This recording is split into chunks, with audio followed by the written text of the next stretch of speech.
Recording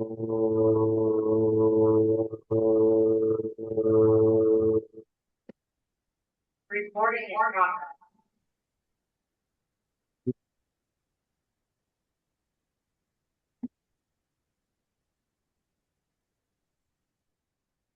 Oh.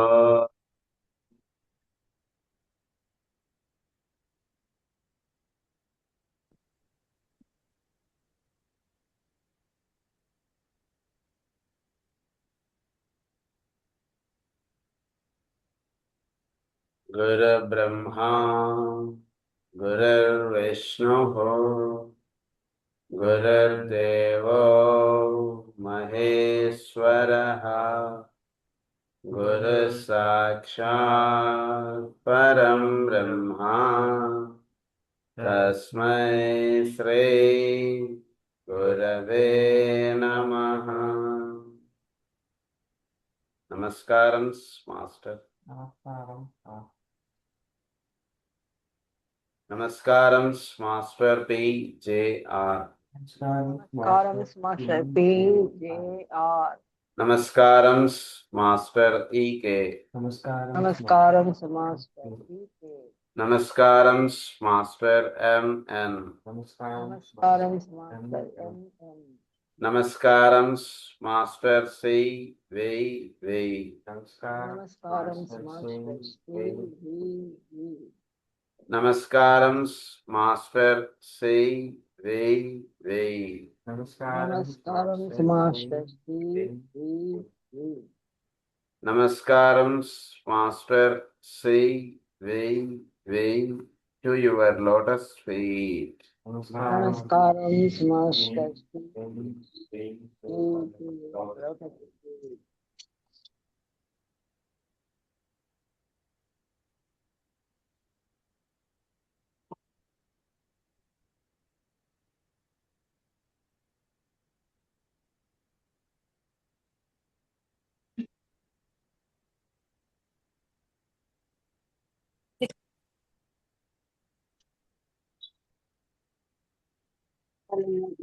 ॐ भूर्भुवः स्वः ॐ तत्सवितुर्वरेण्यं भर्गो देवस्य धीमहि धियो यो नः प्रचोदयात्।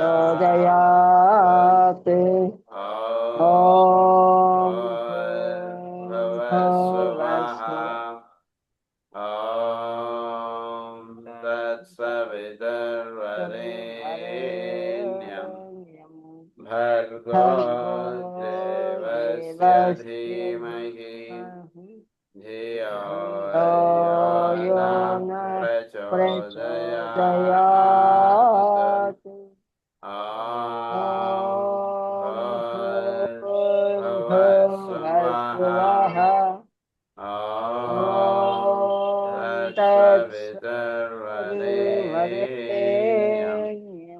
भर्गो देवस्य धीमहि धियो यो नः प्रचोदयात्।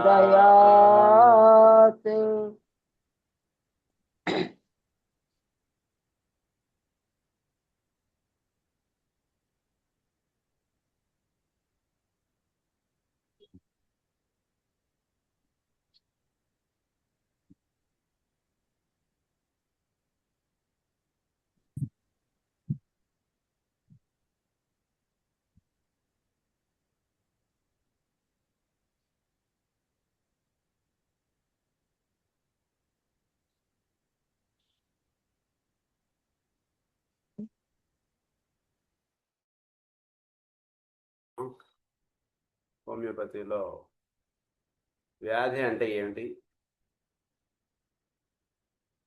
వ్యాధి మానవుడికి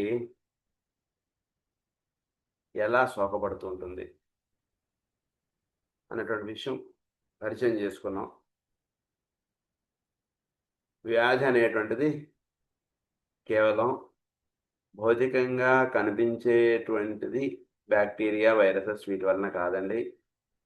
లోపల వ్యాధి అనేటువంటిది మన యొక్క ప్రాణశక్తిని అది స్టిమ్యులేట్ చేయడం చేత మన యొక్క ప్రాణశక్తి అది వీక్ అయిపోవడం చేత మనకి వ్యాధి అనేటువంటిది వస్తుంటుంది. So disease is nothing but a dynamic inimical force that attacks the man and disturbs the harmonious functioning of the body. That is called disease. So when it got disturbed, then the person is prone to get attacked with the bacteria or viruses. So basically the disease is the derangement of the harmonious functioning of the body. So it is otherwise called as there is disturbance or there is disharmony of the body is called disease, or the affection of the vital force, or it is the disturbance that caused the normal functioning of the body. So here we should all remember that normal functioning of body of man indicates not only physical but also his nature, his senses. This all includes a man. So కేవలం వాడి యొక్క దేహమును దృష్టిలో పెట్టుకుని మనం మానవుడు అని మాత్రం దయచేసి అనకండి, హోమియోపతి క్లాస్కి మాత్రం. మిగిలిన విషయాల్లో మనం అనుకుందాం, అది వేరే విషయం. బట్ హోమియోపతి క్లాస్లో మాత్రం మానవుడి యొక్క దేహము అనగానే మీరు వాడి యొక్క భౌతికము, తర్వాత వాడి యొక్క ప్రాణమయ కోశము, వాడి యొక్క మనోమయ కోశము మనం చెప్పుకున్నాం. వాడి ఇవన్నీ కూడా దాన్నే బాడీ, మైండ్, స్పిరిట్ అన్నటువంటి పదాలతోటి మనం చెప్పుకున్నాం. కనుక మానవుడు అనగానే ఈ మూడు మనకు వెలగాలి, కానీ కేవలం భౌతికమైనటువంటి దేహాన్ని మాత్రమే మనం దృష్టిలో పెట్టుకుని మాట్లాడతాము అని అన్నాం అనుకోండి. పోనీ let us take in that way. If we consider only the physical body is man, the third considering his mind and the functional aspect of the body, then what happens is, suppose a person has some disturbance in the mind, some troubles or some anxiety or some tensions with respect to his profession or with respect to his business or something, some etc. And he got tested and found all reports are normal. And by seeing those reports, you may say to him that as your body is functioning very well, you can have food whatever it is available, or whatever I offer, you can have very enjoyingly, or you can enjoy the food whatever I give. And if you give the big feast to him, he cannot take the food because internally he has some tensions, anxiety, and he cannot feel the real taste of the food, and he cannot take good amount of food what he used to take every day, because his mind is always in tension or some depression or some derangement, something is running in his mind, so he cannot take that food. You may ask him, what is wrong? Your body health is very good, ఎంత బాగుంది, నువ్వు హాయిగా భోజనం చేయొచ్చు కదా, నువ్వు చక్కగా అద్భుతమైనటువంటి భోజనం మన ఇద్దరం కలిసి చేద్దాం అంటే మనం తినేయచ్చు, కానీ వాడు తినలేకపోతుంటాడు. ఎందుకు తినలేకపోతుంటాడు? వాడు మానసికంగా ఎంతో బాధలోనో దిగుల్లోనో ఉన్నాడు.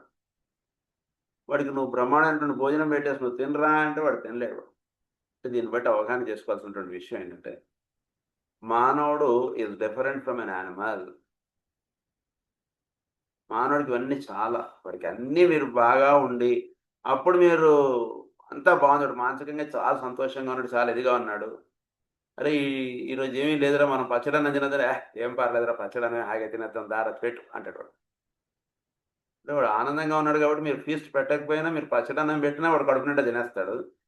వాడు మనస్సు ఆనందంగా లేదు, మీరు బ్రహ్మాండమైనటువంటి భోజనం పెట్టినా వాడు రుచి వాడికి తినలేడు. ఏంటి దీన్ని బట్టి?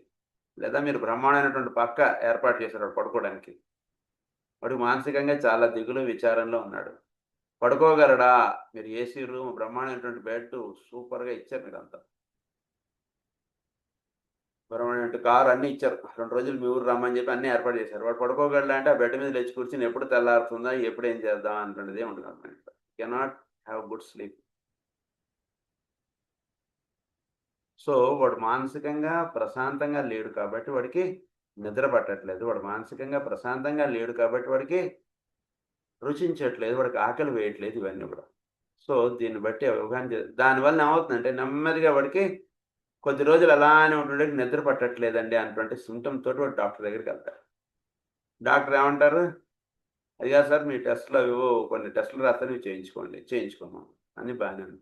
అంతా బాగానే ఉంది సార్, మీదంతా మీ psychological feeling sir, just have good sleep అంతే అంట. సైకలాజికల్ ఫీలింగ్ అని అనేసి మనం చేతులు దులిపేసుకుంటాం కానీ డాక్టర్స్, బట్ వాడి యొక్క సైకలాజికల్ ఫీలింగ్ ఎందుకు వాడిది అలా ఉంది, వేరే వాడిది అలా లేదు కదా అని ప్రశ్నించితే డాక్టర్ దగ్గర సమాధానం లేదు.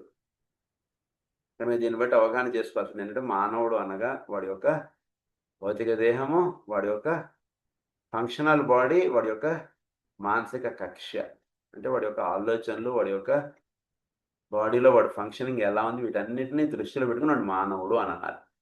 సో వ్యాధి అని అంటే వీటిలో ఎక్కడ డిస్టర్బెన్స్ వచ్చినా దాన్ని వ్యాధిగా మనం కన్సిడర్ చేయాలి, కానీ కేవలం భౌతికమైనటువంటి దేహాన్ని మనం కన్సిడర్ చేసుకొని దాని వ్యాధిగా అని చెప్తాము అంటే దానివల్ల మనం సరైనటువంటి ఆరోగ్యాన్ని మనం పొందలేము.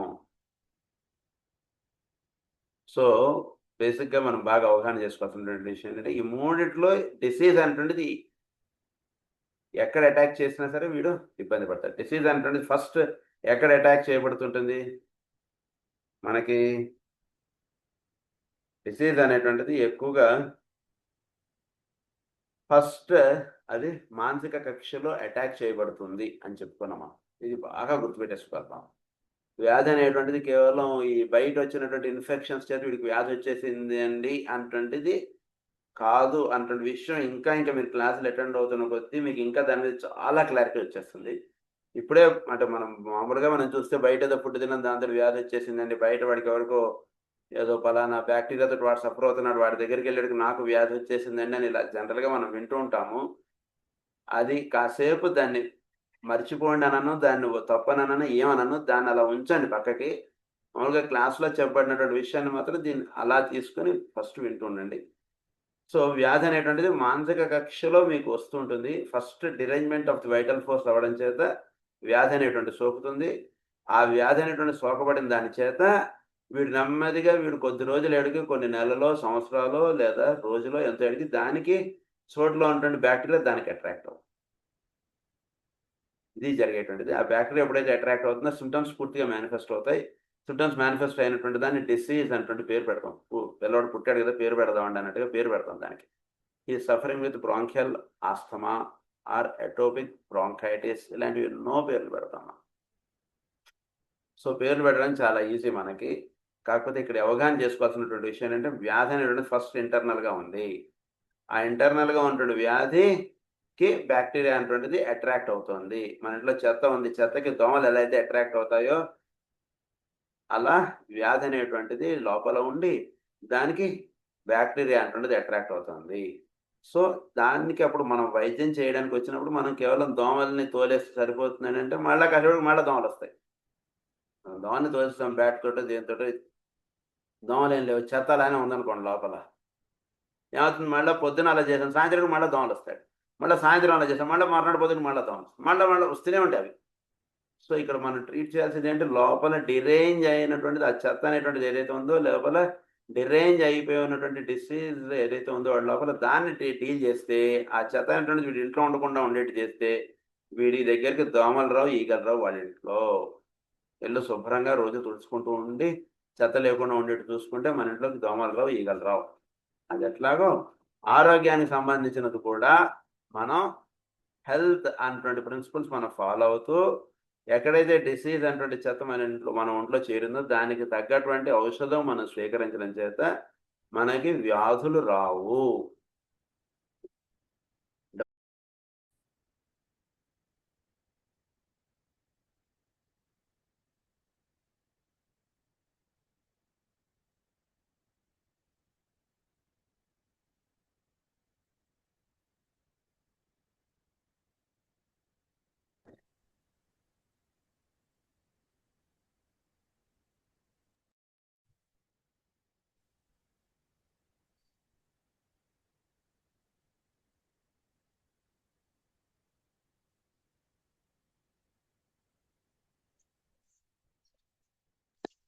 నెట్ కట్ అయిపోయింది.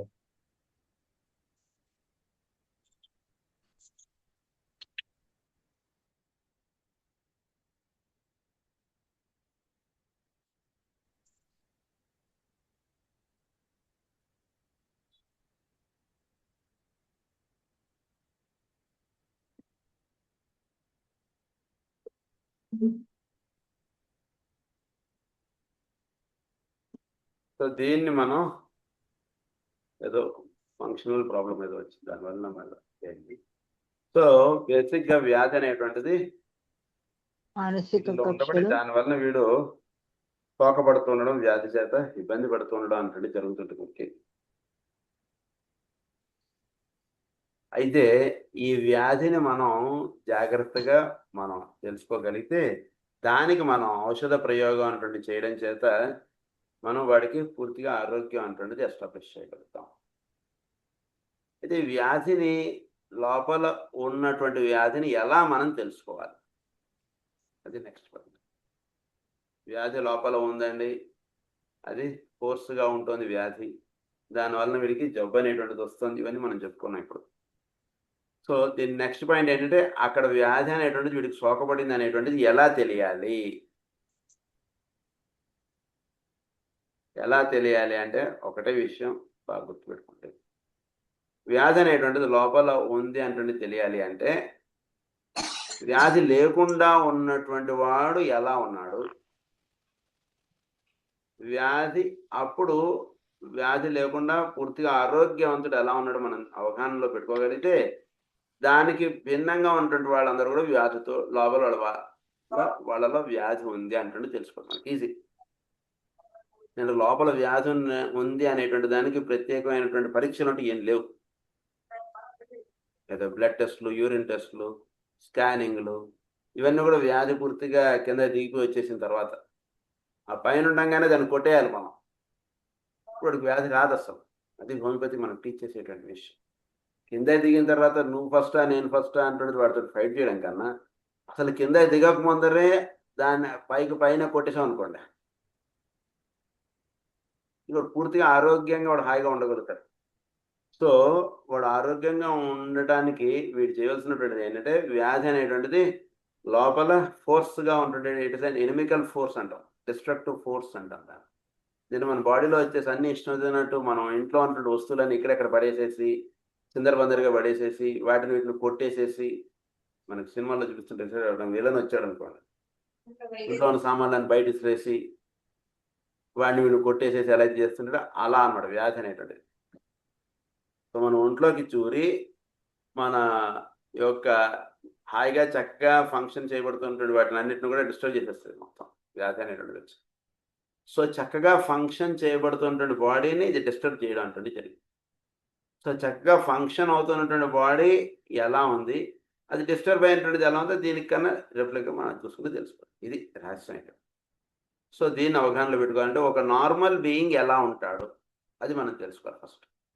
నార్మల్ బీయింగ్కి చక్కగా పొద్దున్నే మెలకు వస్తుంది, పొద్దున్నే నిద్రలేస్తాడు, రాత్రి పెందరాడ పడుకుంటాడు, చక్కగా టైంకి భోజనం చేస్తాడు. ఇవన్నీ అవన్నీ మనం చెప్పుకుంటే కొంచెం ఇంకా లెంగ్తీగా అయిపోతుంది క్లాస్. అందుగురించి ఇది మాత్రం చాలా ముఖ్యం అండి. హోమియోపతిలో ఒక హెల్దీ బీయింగ్ ఎలా ఉంటాడు అనేటువంటి చాలా ముఖ్యం. అది బాగా తెలుసుకోవాలి. మనకి ఏమనిపిస్తుంది అంటే ఇదంతా న్యాచురల్లే కదా మనం ఉంటున్నటువంటిది. ఎవడైనా తప్పు చేశాడు వాడిని ఏంటండి మీరు నేను క్లాస్ తీసుకుంటే మీరు ఇలా మాట్లాడేస్తే మధ్యలో ఎట్లా అంటాడు. కోపం రావడం సహజమే కదండి. ఇందులో నేనేం తప్పు చేశాను, మామూలుగా క్లాస్ చెప్పుకుంటూ ఉన్నాను, ఆయన ఎవరో మధ్యలో వచ్చి ఏంటో మాట్లాడేస్తే మరి కరెక్ట్గా అలా అనిపిస్తుంది.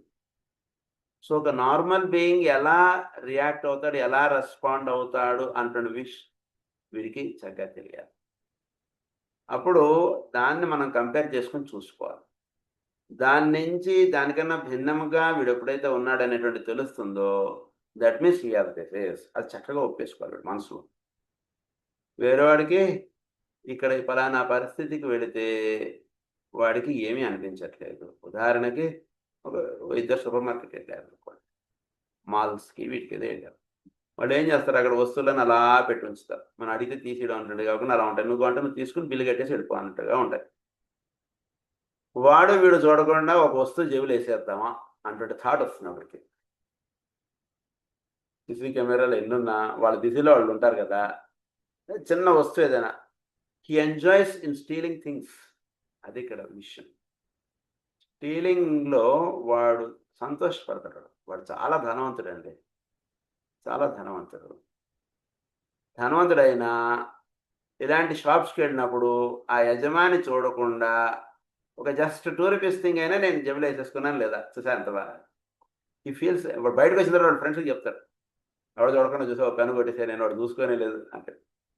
వాడు బిల్లు కట్టిన 500, వాడి జేబులో కావాల్సినంత డబ్బులునే అన్నీ ఉన్నాయి వాడి దగ్గర, అయినా he feels enjoy in stealing things. దొంగతనం చేయడంలో వాడు సంతోషపడుతుంటాడు. నిజానికి అది మామూలుగా అది మనం చెప్తే అదేంటి డబ్బులు లేని వాడు దొంగతనం చేసి అంటే వాడి రీజన్స్ వాడికి ఏదో ఉంది, అదంతా వేరే చరిత్ర, అది ఉండని పక్కకి. డబ్బులు శుభ్రంగా పుష్కలంగా ఉంటుంటే వాడు దొంగతనం చేయడం దీనికి అంటే తెలియకుండా వాడిలో ఆ థాట్ అనేటువంటిది వస్తుంటుంది. తెలియకుండా అంటే వాడికి అది వ్యాధి అంటే విషయం తెలియకుండా అన్న అర్థం. సో అంటే నార్మల్ బీయింగ్ అయితే ఏం చేస్తాడు, వెళ్తాడు, అది కొనుక్కుంటాడు, ఇంటికి వస్తాడు. ఒక వ్యాధి సోకినటువంటి వాడు ఏం చేస్తాడు, అదే వాడు 4 వస్తువులు చెప్తే 3 వస్తువులు కొని బిల్లు చేసుకొని 4వ వస్తువు ఎవడు చూడకుండా బ్యాగ్లో వేసేసుకుంటాడు. అది వాడిలో ఆ రకమైనటువంటి థాట్ పనిచేస్తుంటాడు. అది ఒక వ్యాధి అనేటువంటిది తెలియాలంటే చాలా దానికి ఎంతో అంటే లోపల ఉన్నటువంటి ఈ థాట్ను వాడు ఎక్స్ప్రెస్ చేయాలి. మనకి వాడు ఎక్స్ప్రెస్ చేయకపోతే ఎలా తెలుస్తుంది, వాడు ఎక్స్ప్రెస్ చేయాలి. అందు గురించి వాడు ఎక్స్ప్రెస్ చేయాలంటే వాడికి ఒక రకంగా వాడికి తెలియాలి ఇది వ్యాధి అనేటువంటిది, లేదా ఇంకొక రహస్యం ఉంది. వాడి యొక్క క్లోజ్ ఫ్రెండ్స్కి వాడు అన్నీ షేర్ చేసుకుంటాడు. అలా మన దగ్గర మందుకు వచ్చిన వాడితో చాలా ఫ్రెండ్లీగా మనం ఉంటే, లేదా బాగా ఫ్రెండ్లీగా ఉంటుంటే వాడికి దగ్గర మనం ఇలాంటివి ఐడెంటిఫై చేయగలదు. మామూలుగా ఉంటే మనం ఐడెంటిఫై చేయాలి. వాడు బాగున్నారు, నమస్కారం అండి, బాగున్నారా, మంచి మంది ఇచ్చారు, ఇంతే ఉంటుంది. కానీ ఇది ఒక వ్యాధి అంటున్న విషయం తెలియడానికి చాలా టైం పడుతుంది.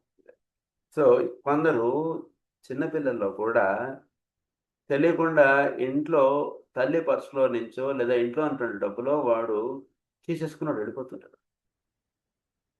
అది తల్లికి చెప్పడానికి వాడు చెప్పడవాడు. అది ఒక వ్యాధి అన్న విషయం తల్లి పసిగట్టాలి. అది ఇంట్లో కొందరు పిల్లలు అలాంటి పనులు చేసేస్తుంటారు.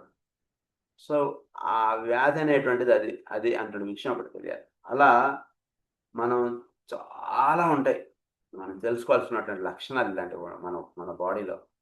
అంటే అంటే ఇక్కడ మనం చెప్పుకున్నాం కదా, మ్యాన్ అంటే he's man of all 3, physical, astral, mental. ఈ మూడిట్లో ఉన్నటువంటి వాడిని మానవుడు అంటాం మనం. సో మానసిక కక్షలో వాడికి ఎక్కడెక్కడ ఎలా డిస్టర్బెన్స్ వస్తుంది అనేటువంటిది మీరు చక్కగా తెలుసుకొని చక్కగా కేస్ షీట్లో రాసుకోగలిగితే then you can treat him permanently. then only you can treat him permanently. Otherwise, though you take homeopathy or allopathy, you cannot give a permanent treatment. ఈ లక్షణాలన్నీ హోమియోలో మనం తీసుకుని మనం చక్కగా వైద్యం చేస్తే you can definitely assure that he will not get that disease again. అవేమీ తీసుకోకుండా కేవలం మనం ఏవో తీసుకుని మనం మాట్లాడేస్తాం చేసేస్తాం అని అంటే అప్పుడు అది జరగదు.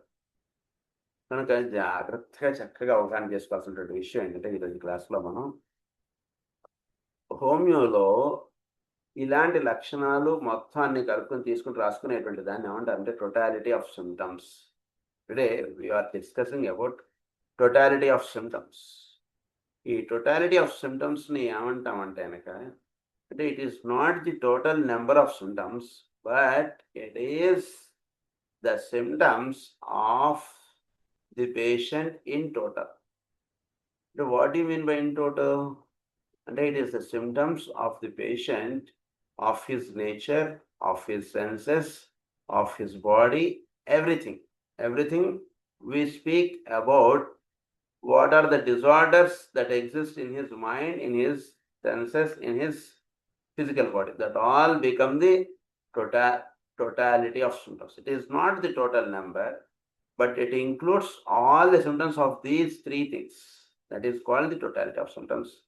And it is otherwise called as symptoms expressed by the patient symptoms observed by the doctor, symptoms explained by the attendants అంటాను. ఎందుకంటే నాకు వాడికి కోపం ఎక్కువ అనుకోండి, ఎవడు చెప్పడు కదా నాకు కోపంగా ఉందండి, చాలా కోపం వచ్చేస్తాను ఎవడు చెప్పడు. వాళ్ళ వైఫ్ పాపం చాలా ఇబ్బంది పడుతూ ఎందుకంటే వీడికి కోపం వస్తుందని చెప్తే ఇంటికెళ్ళి కొట్టేస్తాడు వాళ్ళ వైఫ్. అందుకని చాలా జాగ్రత్తగా చెప్పి చెప్పనట్టుగా అలా ఒక పాయింట్ వదులుతుంది మనం, మరీ గుచ్చి అడిగితే లేదా ఆవిడ నోరెప్పుడు. సో మనం దాన్ని బట్టి మనం జాగ్రత్తగా కొన్ని మనం రాసుకోవాలి అలా సింటమ్స్. సో వీడి కోపం ఎక్కువ ఇలాంటివి. అలాగే పేషెంట్ మన దగ్గర ఉన్నప్పుడు వాడి యొక్క స్వభావం ఎలా ఉంది, మనం బాగా అంటే ఒక సిఐడి ఆఫీసర్ ఎలా అయితే గమనిస్తాడో అనండి, వీడు ఒక డాక్టర్, హోమియో డాక్టర్ అలా ఒక పేషెంట్ని గమనించాలండి. సిఐడి ఆఫీసర్ వాడు చాలా క్యాజువల్గా మాట్లాడుతున్నా నెవర్ హీస్ క్యాజువల్. వాడు క్యాజువల్గా అస్సలు ఉండనే ఉండడు. ప్రతి వాడిది ఒక ఇన్కమ్ ట్యాక్స్ ఆఫీసర్ ఉంటాడు, నాకు తెలిసిన ఒక ఇన్కమ్ ట్యాక్స్ ఆఫీసర్ ఉన్నాడు. ఆయన ఎవరితోటి ఆయన డ్యూటీ ఆయన చేసినా సరే, ఆయన ఎవరితోటి మామూలుగా మన కార్యక్రమానికి వచ్చినప్పుడు ఎవరితోటి మాట్లాడినా సరే, వాడి యొక్క ఫినాన్స్ స్టేటస్ ఎట్లా ఉంది, వాడిదంతా ఎలా ఉంది, వాడిది ఇది అది అంతా కరెక్ట్గా ఉందా, ఏదైనా వాడు వెనకాతలు వేసేస్తున్నాడు, మొత్తం ఎప్పుడు ఆ స్క్రీన్ ఆయన మైండ్లో రన్ అవుతూనే ఉంటుంది. సో అలా ఎప్పుడు కూడా ఒక హోమియో చదువుకుంటున్నటువంటి వాడు ఒక వ్యక్తిని వీడు గమనిస్తున్నప్పుడు వాడి గురించి పూర్తిగా వీలైనంత ఎక్కువ అలా గమనికగా అలా వింటూ ఉంటారు వాడు బాగా. దానివల్ల వీడికి తెలియబడేటువంటిది ఏంటంటే వాడు కోపిష్ట, లేదా వాడికి టెన్షన్స్ ఎక్కువ. టెన్షన్ ఎక్కువ అంటే చిన్న విషయానికి కూడా వాడికి టెన్షనే కొందరికి. ఇంకెవరో ఇద్దరు ఫ్రెండ్స్ వస్తున్నారు వాడు ఆదివారం, ఈ క్లాస్ ఎప్పుడైపోతుందో వాడు వచ్చేస్తాడు, అంత లోపల మనం టిఫిన్ రెడీ పెట్టుకోవాలి, వాడు వచ్చేటికల్లా మనం టిఫిన్ కాఫీ వాడికి ఇవ్వాలి. ఇంకా చాలా టైం ఉంది, వాడు 9:30 10కి రమ్మన్నాం వాడిని, ఇప్పుడు 8 అవుతుంది, ఇప్పుడు ఎందుకు ఇంత టెన్షన్ మన మైండ్లో అంటుండే వాడు అర్థం కాదు. ఇంట్లో వైఫ్ చెప్తుంది ఏం పర్లేదు నేను చేసేస్తాను, మీరు ఈ కెనాట్ మధ్యలో కాసేపు ఆగి అయిపోయిందా బయట నువ్వు వస్తున్నావా బయలుదేరావా వాడికి ఫోన్లు కొట్టేసి ఇలా తెలియకుండా చాలా ఆందోళన చెందుతూ ఉంటారు. అన్నెసరీ యాంగ్జైటీ అంటున్నది ఎక్కువ ఫీల్ అయిపోతుంది. ఊరు వెళ్ళాలి, చక్కగా సామాన్లను సర్దేసుకున్నాం అయిపోయింది, అది ఓకే. బట్ వీడు 4 రోజుల ముందు నుంచే సామాన్ సర్దుకుంటూనే ఉంటాడు, రేపు ప్రయాణం అంటే ఈరోజు రాత్రి నిద్రపోడు, వైఫ్ నిద్రపోనివాడు, ఇంకేదో పెట్టావా అది పెట్టావా ఇది తీసావా ఇది పెట్టావా అది తీసావా ఇలా రన్ అవుతూనే ఉంటుంది. అన్నీ నేను పెడతానని మీరు ఊరుకోండి అంటే వీడు వినడు, అన్ని వీడు తీస్తాడు బయటికి. ఇన్ని తీసి ఇన్ని పెట్టడంలో మళ్ళీ వీడు ఏదో ఒకటి వదిలేస్తాడు, మళ్ళీ వైఫ్ని తిడతాడు, ఇలా ఉంటుంటుంది అన్నట్టు వీడిదంతా. సో ఇలా మానసికంగా అస్థిమితంగా ఉండడం అనేటువంటిది ఒక వ్యాధి. మానసికంగా అనవసరంగా కోపం తెచ్చుకోవడం అనేటువంటిది ఒక వ్యాధి. మానసికంగా చిన్న విషయాలు కూడా దిగులు విచారం చెందడం ఒక వ్యాధి. ఇలా మానసిక కక్షల్లో నార్మల్ బీయింగ్ ఆలోచించినటువంటి విధంగా కాక భిన్నముగా ఆలోచించేటువంటివి కూడా వ్యాధులే. నార్మల్ బీయింగ్ వాడికి ఎవరైనా ఏదైనా ఇది చెప్పారు, ఇంట్లో వాడు వీడి మాట వినలేదు, నార్మల్ బీయింగ్ అయితే దట్స్ ఆల్ రైట్, వాడు వినాలని ఎంతవరకు ఉంది ఏమీ లేదు, అట్లా దట్స్ నో రూల్. మన ఇంట్లో వాడు అన్నప్పుడు మన పిల్లలు అన్నప్పుడు మన మాట వినాలి కదండి, అదేంటండి మీరు మరి వినాలని ఏంటంటే అంటే నువ్వు చెప్పేది ఎంత చక్కగా ఉండాలంటే వాడు తీయగా చక్కగా చెప్పి వాడు అంటే నువ్వు చెప్పింది వినాలి, కానీ నువ్వు కోపంగా చూపించి వినిపించుతానంటే అంటే అది మనలో వ్యాధి ఉంది. మన చూసి భయపడి వాడు పని చేస్తున్నాడు, మనం పక్క పోగానే ఆ పోరా అనుకుంటున్నాడు. ఎంతమంది అనుకోవట్లేదు. కనుక అలా మనం ఒకడిని కష్టపెట్టి లేదా ఒకడిని ఇబ్బంది పెట్టి మన మాట నెగ్గించుకోవడం అంటున్నది ఎంతవరకు కరెక్ట్ అంటే మనలో ఉంటున్న వ్యాధి అది. కనుక వ్యాధి అనేటువంటిది ఆ రకంగా ఉంటూ ఉండడం చేత మనలో అవన్నీ కూడా భవిష్యత్తులో రాబోయేటువంటి జబ్బులకి కారణాలుగా ఉంటాయి. ఒక 10 సంవత్సరాలు ఒక 15 సంవత్సరాల్లో వీడికి ఇలా కోపం ఉండి ఇలా ద్వేషం ఉండి ఇలా వాడిలో ఉంటున్నవన్నీ ఇలా రన్ అవుతుంటే ఒక 10 ఇయర్స్ తర్వాత వాడికి టెస్ట్లు చేయించుకుంటే ఏంటో షుగర్ కొద్దిగా కనబడుతోందండి మీకు అని అంటాడు. అంటే అది కాదు సార్, మీరు సిటీలో ఉంటున్నారు కదా, మీరు దానివల్ల ఉంటుంది. 40 years దాటిన తర్వాత we should have regular tests done. We cannot say when we get a disease or what we get disease. So we cannot predict something. So we should have good tests done అంటుండేది అనేస్తుంటాం. కానీ నిజానికి మనం అవగాహన చేసుకోవాల్సినటువంటి విషయం ఏంటంటే వీడి యొక్క కక్షల్లో తేడాలు ఉండడం చేత వీడికి వ్యాధులు అనేటువంటివి వస్తున్నాయి. కనుక ఇంకొక రహస్యం ఇక్కడ తెలుసుకోవాల్సినటువంటి విషయం ఏంటంటే, వ్యాధి అనే ఇప్పుడు షుగర్ అనేటువంటిది దాని గురించి ఒక పాయింట్ చెప్పేసి మళ్ళీ దీంట్లో షుగర్ వచ్చిన ప్రతి వాడిది కూడా please don't consider or don't put him directly on the drugs or on the medicines of anti diabetic. ఎందుచేతంటే కనుక వాడి యొక్క లైఫ్ స్టైల్ అంటున్నది వాడిది మంచిగానే ఉంది, వాడు చక్కగానే ఉంటున్నాడు. కొద్దిగా వాడికి హెల్త్లో కొంచెం డిస్టర్బెన్స్ వచ్చింది. డిస్టర్బెన్స్ రావడం చేత అంటే హెల్త్లో అంటే వాడి యొక్క మానసిక కక్షలో నా ఉద్దేశం డిస్టర్బెన్స్ వచ్చింది. దానివలన కొన్ని కేసుల్లో వెంటనే వాడికి షుగర్ వచ్చినట్టుగా వచ్చేస్తుంది. వీడు అది ఎంత ఫాస్ట్గా వచ్చింది దాన్ని కొంచెం చక్కగా వీడు వెంటనే ఐడెంటిఫై చేసి వెంటనే వాడికి అక్కడ సెట్ చేస్తే there are certain cases where వాడికి ఎంత బాగా తగ్గిపోయిందంటే వాడికి మళ్ళీ షుగర్కి మందు లేదు అవసరం లేదు అన్నట్టుగా సెట్ అయిపోయింది. మామూలుగా మనం అలాంటి సెంటెన్స్ మనం ఒప్పుకోవాలంటే చాలా కష్టం. హోమియోలో కూడా జనరల్గా ఏదోటి మన మదర్ టీచర్ ఏదోటి వేసుకుంటూ ఉండాలి ఇలా ఉంటుంది. బట్ ఫర్ సర్టన్ పీపుల్ ఇంత బాగా సెట్ అయిపోయిందంటే అది ఇలా వచ్చి అలా వెళ్ళిపోయింది అన్నట్టుగా అయిపోతుంది కదా. అందువల్ల మనం అవగాహన చేసుకోవాల్సినటువంటి విషయం ఏంటంటే వ్యాధి అనేటువంటిది మానసిక కక్షలో నుంచి భౌతిక కక్షలోకి దిగుతుంటుంది. మానసిక కక్షలో వ్యాధి అనేటువంటిది ఉన్నప్పుడు అది కొందరిలో కోపంగా ఉంటుంది, కొందరిలో ద్వేషంగా ఉంటుంది, కొందరిలో ఈర్ష్యగా ఉంటుంది, కొందరిలో ఇలా అనేక రకాలైనటువంటి భావములుగా తెలియబడుతుంది. కొందరిలో భయం ఎక్కువగా ఉంటుంది, ఫియర్ చాలా ఎక్కువగా ఉంటుంది. కొందరిలో మతిమరుపు కలిగించేస్తుంటుంది వ్యాధి అనేటువంటిది. సో మనలో వ్యాధి అనేటువంటి సోకబడి ఈ రకంగా ఇది ఇలా తెలియబడుతుంటుంది వ్యాధి. సో ఈ వ్యాధి అనేటువంటిది మానసిక కక్షలో ఉంటూ దాని నుంచి కిందకి దిగి రావడటం అంటే జరుగుతుంది. సో దీన్ని బట్టి మనం అవగాహన చేసుకోవాల్సిందంటే ఒక టోటాలిటీ ఆఫ్ సిమ్టమ్స్ అంటే ఒక కేసు అనేటువంటిది మనం రాసుకోవాలి. కేసు అనేటువంటిది రాసుకుంటూ ఉన్నప్పుడు మనం అందులో వాడి యొక్క మొత్తం లక్షణాలన్నీ కూడా మనం దానికి సంబంధించినవి మనం తెలియజెప్పుకోవాలి. దీని గురించి ఇంకొంచెం వివరంగా నేను క్లాస్ చెప్తాను. మళ్ళీ ఇప్పుడు ముందు మనం కొంత ఈ లాస్ట్ క్లాస్లో మనకి ఇంజరీస్ గురించి కొంచెం చెప్పుకున్నాం. మనం దాని గురించి కొంచెం పాఠం మనం చెప్పుకొని మళ్ళీ వీటికి వద్దాం మనం. సో ఇప్పుడు ఇంజరీస్ గురించి మనం మాట్లాడుకుందాం. లాస్ట్ టైం మనం ఇంజరీస్ గురించి చెప్పుకున్నటువంటి దాంట్లో దాని యొక్క ఫర్దర్ కంటిన్యూషన్ దాంట్లో ఉన్నటువంటి పాయింట్స్ కొన్ని మనం ఇప్పుడు చెప్పుకొని ఎండింగ్లో మనం డౌట్స్ వాటి మీద ఫుల్గా మనం చక్కగా తెలుసుకొని దాని తర్వాత మళ్ళీ మనం టోటాలిటీ ఆఫ్ సిమ్టమ్స్ ఇదంతా పీపీటీ ఉంది అదంతా వేసుకుని మనం చెప్పుకుందాం. First we should have about injuries and that thing clearly.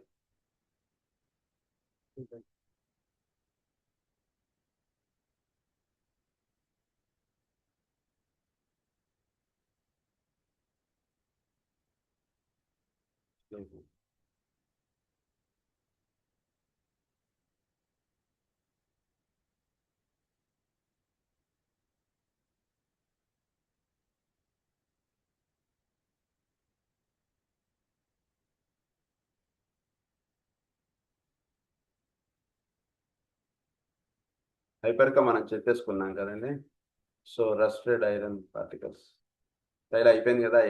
ఇది హైపర్కం అయిపోయిందండి. ఇది head injuries and spinal cord injuries ఉన్నాయి. అయిపోయిందా? అయిపోయింది. నెక్స్ట్ అది ఎక్కడ మనం చెప్పుకుంటాం head injuries start class.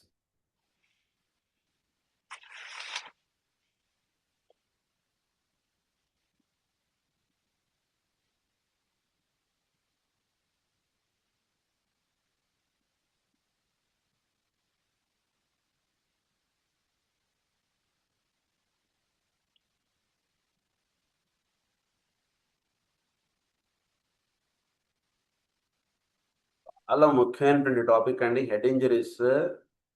Really నేను మీకు చెప్తాను. మీకు హెడ్ ఇంజరీస్లో ఒక ప్రముఖమైనటువంటి ఆసుపత్రి హైదరాబాద్లో, పేరు చెప్పని బాగుండదు. ఆసుపత్రిలో పనిచేసేటువంటి ఒక డాక్టర్ నా దగ్గరికి వచ్చారు.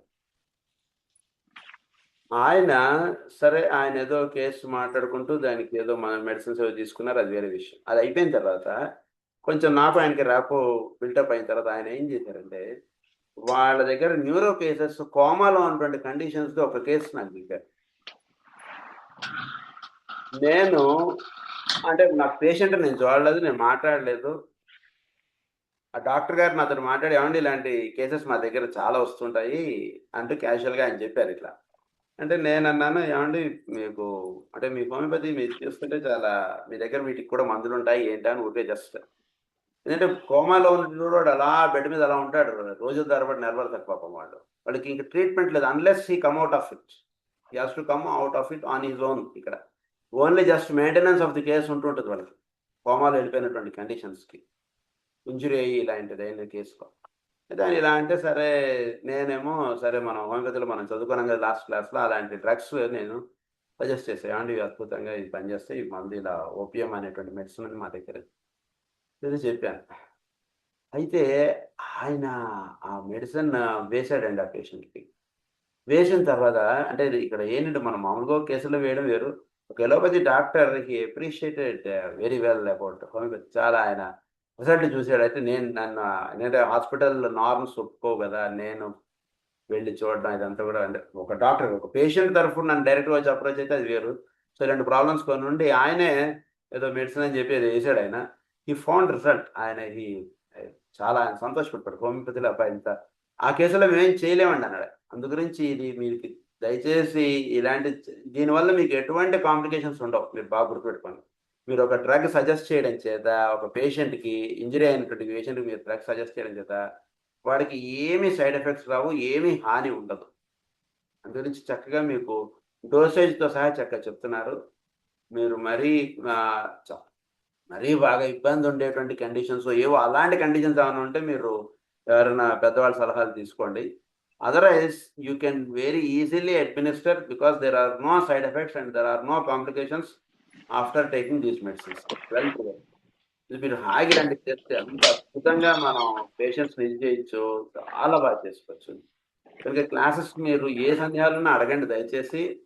ఎందుకంటే మనం ఈ సైన్స్ అంటే చక్కగా మనం అవగాహన చేసుకోవడం చేత ఏంటంటే మనకు బెనిఫిట్ బయట చాలా మంది మన సంగతి ఎలా ఉంది మనకు ఏదో మనం వైద్యం చేసుకుంటున్నాం ఎలోపతి మన ఇష్టం అది వచ్చేసింది. చాలా మంది కొన్ని వందల వేల మందులు పేషెంట్స్ ఆర్ కొన్ని థౌజండ్స్ ఆఫ్ పీపుల్ వాళ్ళకి ఒక మంచి వైద్యం దొరక చాలా ఇబ్బంది పడుతున్నారు బయట. మనం జస్ట్ సింపుల్గా ఇలాంటి మెడిసిన్స్ ఒకటి రెండు వేసేటికి వాళ్ళకి ఎంతో సేవ్ చేసిన వాళ్ళం అవుతామా. గురించి ఇది చాలా అద్భుతమైనటువంటి కార్యక్రమం. మీరు అందరూ కూడా దయచేసి చక్కగా నేర్చుకోండి.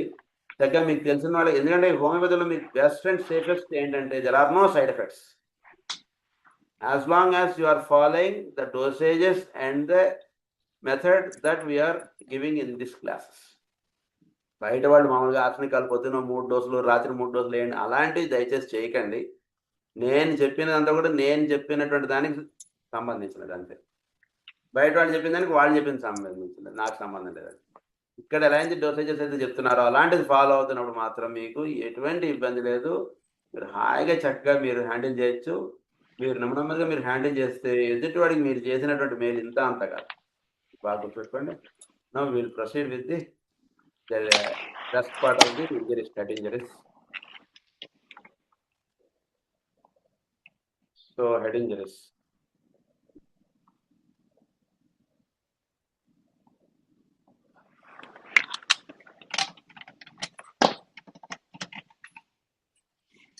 ఇంకో కొన్ని కేసెస్లో కూడా మనం చాలా బాగా వర్స్ట్ కండిషన్లో ఉన్నటువంటిది కూడా మనకి చాలా హోమియోపతిలో మంచి రిజల్ట్స్ వస్తాయి.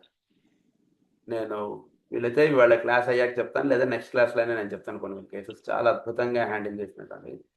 Firstly let us go with the subject. Start. Head injuries అది ఏంటంటే అండి అంటే ఫస్ట్ ఇది ఇప్పుడు అన్నయ్య చెప్పినట్టుగా ఇది అన్కాన్షియస్ ఉన్న వాళ్ళల్లో కూడా బాగా ఇండికేట్ అవుతుంది. అండ్ కొంతమంది ఏంటంటే అన్కాన్షియస్ కాకపోయినా ఒక్కొక్కసారి ఒక ఫ్రాక్షన్ ఆఫ్ మినిట్ అట్లాగా కాన్షియస్ కాన్షియస్ అంటే అందరికి అది ఒక ఏమైంది అనేది పూర్తిగా తెలియకపోవచ్చు. బట్ ఏదో మ్, ఒక నిమిషం ఏమైందో తెలియలేదండి అని అంటారు. లేదా కళ్ళ ముందంతా బైర్లు గమ్మినట్టు అయ్యింది అని చెప్పనని అంటూ ఉంటారు. ఆ తర్వాత ఏమో కొంతమందికి ఫిట్స్ లాంటివి డెవలప్ అవ్వచ్చు. అయితే ఇవి ఫిట్స్ మాత్రము కొంచెం తర్వాత డెవలప్ అవ్వచ్చు. కానీ ఇట్లా ఇవి మాత్రం ఐదర్ ఒక నిమిషం ఇలా కాన్షియస్ లూజ్ అయినట్టు అవ్వడము, బ్లర్డ్ విజన్, ఆ తర్వాత ఏమో ఈ వామిటింగ్ లాంటివి అవ్వటము, ఇలాంటి సిమ్టమ్స్ మాత్రం మీకు ఇమ్మీడియట్ గా కనిపిస్తాయండి. అలాంటి వాళ్ళల్లో ఏంటంటే ఇమ్మీడియట్ గా ఎకోనైట్ 1M వేయాలన్నమాట అండి. కాకపోతే ఈ ఎకోనైట్ 1M ఎప్పుడైనా సరే వితిన్ 24 అవర్స్ అయితేనే మనకి యూజ్ అవుతుంది. పేషెంట్ మన దగ్గరికి వితిన్ 24 అవర్స్ వస్తేనే మనము ఎకోనైట్ 1M వేయాలన్నమాట అండి. ఒకవేళ పేషెంట్ ఆఫ్టర్ 24 అవర్స్ వచ్చారు, అంటే దెబ్బ తగిలిన 2 రోజులు ఆగి వచ్చారనుకోండి, సో అలాంటి కండిషన్లో అప్పుడు ఏంటంటే మనము ఓపీఎం ఆలోచించాలన్నమాట అండి. ఓపీఎం 1M వేయాల్సి వస్తుంది. ఆ తర్వాత ఇది ఎకోనైట్ కానివ్వండి, లేకపోతే ఓపీఎం కానివ్వండి వేసాము. వేసిన తర్వాత మనము ఒక 2 to 3 days ఆగాలి. 2 to 3 days ఆగి అప్పుడు మనము హైపరికం 200 ఒక డోస్ వేయాలన్నమాట. తర్వాత ఒకవేళ పేషెంట్ కాన్షియస్ లో లేరనుకోండి, అప్పుడు ఏంటంటే మనము వాళ్ళకి ఆ, అంటే ఇప్పుడు కాన్షియస్ ఉన్నారు, వాళ్ళకి మెడిసిన్ ఇట్లా ఎకోనైట్ ఆర్ ఏదైనా హైపరికం మరో ఏదైనా మందు మామూలుగా నోట్లో వేసేస్తాము, అయిపోయింది. కానీ అసలు పేషెంట్ కంప్లీట్ గా అన్కాన్షియస్ ఉన్నారు అనుకోండి, అప్పుడు ఏంటంటే మనం ఇట్లా మెడిసిన్ వెయ్యటము అది వర్క్ అవ్వటానికి టైం పడుతుంది. అండ్ అది ఇట్లా టాబ్లెట్స్ కదా, సో మనకి అది ఒక్కొక్కసారి మెడిసిన్ సరిగ్గా వర్క్ అయిందా లేదా ఇలాంటివన్నీ డౌట్స్ మనం అవాయిడ్ చేయడానికి ఏం చేయొచ్చు అంటే ఒక స్పూన్ వాటర్లో ఇది few drops medicine direct liquid ఫామే వేసేస్తే ఏంటంటే మన మెడిసిన్ ముందు కూడా ఫార్మసీ ఇది చెప్తున్నప్పుడు చెప్పారు కదండి, అది ఫస్ట్ లిక్విడ్ ఫామ్ లోనే మెడిసిన్ ఉంటుంది కాబట్టి అది మనం వాటర్లో వేస్తే అది యాక్షన్ కూడా ఏంటంటే త్రూ నర్వ్ యాక్షన్ కాబట్టి ఈ టంగ్ మీద ఉన్న నర్వ్స్ తోటి అది ఇమ్మీడియట్ గా యాక్షన్ స్టార్ట్ అయిపోతుంది అనమాట. అది మామూలుగా అయితే ఏదో మెడిసిన్ వాళ్ళు ఇంజెక్ట్ చేశారు, అది బ్లడ్ స్ట్రీమ్ లోకి ఎంటర్ అవ్వాలి, అది ఆ పర్టికులర్ పార్ట్కి వెళ్ళాలి, అప్పుడు వర్క్ అవ్వాలి, ఇలా కాదు. లేదా టాబ్లెట్ ఫామ్ వేశారు, అదేదో ప్రాసెస్ అయ్యి స్టమక్ నుంచి లివర్కి వెళ్ళాలి, లివర్ లో ప్రాసెస్ అవ్వాలి, అప్పుడు మెడిసిన్ వర్క్ అవ్వాలి, అలా కాదనమాట అండి. ఈ హోమియోపతి ఇవన్నీ కూడా త్రూ నర్వ్ యాక్షన్ కాబట్టి టంగ్ మీద ఉండే నర్వ్స్ తోటే అది స్టార్ట్ అయిపోతుంది. అండ్ ఇంకొక థింగ్ ఏంటంటే హ్యానిమన్ చూస్ చేసుకోవడానికి రీజన్ టంగ్ అనేది, టంగ్ ఏంటంటే బాగా నర్వ్ సప్లై చాలా ఎక్కువ ఉంటుంది అనమాట అండి. అందుకని ఏంటంటే సారీ అందుకని ఏంటంటే మనం వేసిన మెడిసిన్ ఇమ్మీడియట్ గా వర్క్ అవడం స్టార్ట్ అయిపోతుంది.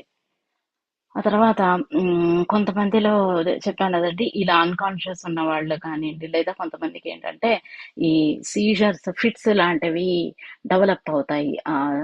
తల దెబ్బ తగిలిన తర్వాత నుంచి ఇలా ఫిట్స్ లాంటివి డెవలప్ అయ్యాయి అని ఇలా చెప్తారు కదండి, అవన్నీ కూడా మనకి ఇందులో తగ్గిపోతాయి అన్నమాట. అయితే మనం ఇప్పుడు ఇది హైపరికం వేసిన తర్వాత మళ్ళీ కొంచెము గ్యాప్ ఇచ్చి ఒక 3-4 రోజులు మనం ఆర్నికా 6 పొటెన్సీ తోటి మెడికేషన్ స్టార్ట్ చేయొచ్చు అనమాట. అయితే అంటే ఇప్పుడు మనకు అక్కడ సిమ్టమ్స్ పేషెంట్ కాన్షియస్ లేకపోవటము అండ్ అక్కడ తలకి ఇబ్బంది అవి ఉన్న కండిషన్ లో ఒక్కొక్కసారి మనం ఆర్నికా 6 వేస్తుంటే కనుక హైపరికం ఎండ్ లో వేయొచ్చు, హైపరికం 200. లేదా ఒకసారి వేస్తే గనక హైపరికం వేసాక మాత్రం మళ్ళీ ఒక 2 days గ్యాప్ ఇచ్చి అప్పుడు మనము ఇది వేయొచ్చు అనమాట అండి. తర్వాత ఏంటంటే ఒకవేళ ఈ మెడిసిన్స్ వేసిన తర్వాత ఆర్నికా కోర్సు మనం ముందు డిస్కస్ చేసుకున్నాం కదా, ఆర్నికా 6 కోర్సు, ఆ తర్వాత 30, ఆ తర్వాత ఆర్నికా 200 అవి వేస్తాము. ఈ లోపే మనిషికి కాన్షియస్ వచ్చేస్తారు. అండ్ ఇంకా అదర్ సిమ్టమ్స్ కూడా మీకు కంట్రోల్లోకి వచ్చేస్తాయి. ఫిట్స్ ఇలాంటివి కూడా ఏమైనా ఉంటే కనుక ఒకవేళ అవి కూడా మీకు దీనిలోకి వచ్చేస్తాయి. ఆ తర్వాత ఇంకా ఒకవేళ అక్కడ బోన్ ఫ్రాక్చర్ లాంటిది ఏదైనా ఉంది అని మనకి చెప్తే గనక వాళ్ళు, అప్పుడు మనము సింఫైటమ్ 6, అదే ముందు మనం లాస్ట్ వీక్ డిస్కస్ చేసుకున్నట్టుగా సింఫైటమ్ 6 కోర్సు స్టార్ట్ చేస్తాం అనమాట అండి. తర్వాత ఎప్పుడైనా ఇంకొకటి మళ్ళీ ముందు చెప్పినదే చెప్తాను నేను. హైపరికం వేసిన తర్వాత మాత్రము మనము ఏదైనా అక్కడ క్యాలెండులా లేకపోతే ఆర్నికా, మదర్ టించర్ ఇట్లాంటివి వేయొచ్చు కానివ్వండి. ఇంకా వేరే అదర్ మెడిసిన్స్ మాత్రమే ఇంకా ఏవి వేయకూడదు, వెయిట్ చేయాలి. అట్లాగే ఇప్పుడు ఎకోనైట్కి 1M ఆర్ ఓపియం 1Mకి కూడా సేమ్ వితిన్ 24 hours మాత్రం ఏమీ మందు వేయకూడదు, మనం వెయిట్ చేయాలి. చేంజ్ మార్పు ఖచ్చితంగా వస్తుంది అనమాట అండి. తర్వాత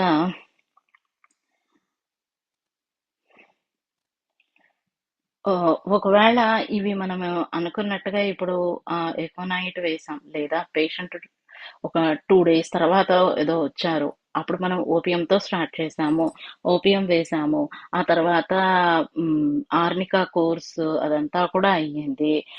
కానీ ఇంకా ఫిట్స్ వస్తున్నాయి. ఆర్నికా కోర్స్ అయ్యాక కూడా కంట్రోల్లోకి రాలేదు, అలాగే ఫిట్స్ వస్తున్నాయి అని చెప్పని అన్నారనుకోండి, అప్పుడు మనం ఏంటంటే సిక్యూటా వెరోజా అన్న మందుతో మనము ట్రీట్మెంట్ స్టార్ట్ చేయాలి. సిక్యూటా వెరోజా ఒక డోసు వేసి మనము ఒక రోజు ఆగాలి. రోజు 1 day గ్యాప్ ఇచ్చి నెక్స్ట్ డే ఇంకొక డోసు వేయాలి. ఇంకొక డోసు వేస్తే కనుక మీకు స్లోగా మార్పు అనేది వస్తుంది. ఈలోపు మనం కావాలంటే గనక కాలిమోర్ 6X ఏమైనా వేయొచ్చండి. వేసి మనం కాలిమోర్ 6X కాకుండా ఇంకేమీ వేరే సిక్యూటా ఇంకా రిపిటేషన్ ఏమీ వద్దు. 2 డోసులు వేసి మనం వెయిట్ చేస్తే గనక మెల్లగా కంప్లీట్గా ఫిట్స్ మీకు తగ్గిపోతాయి.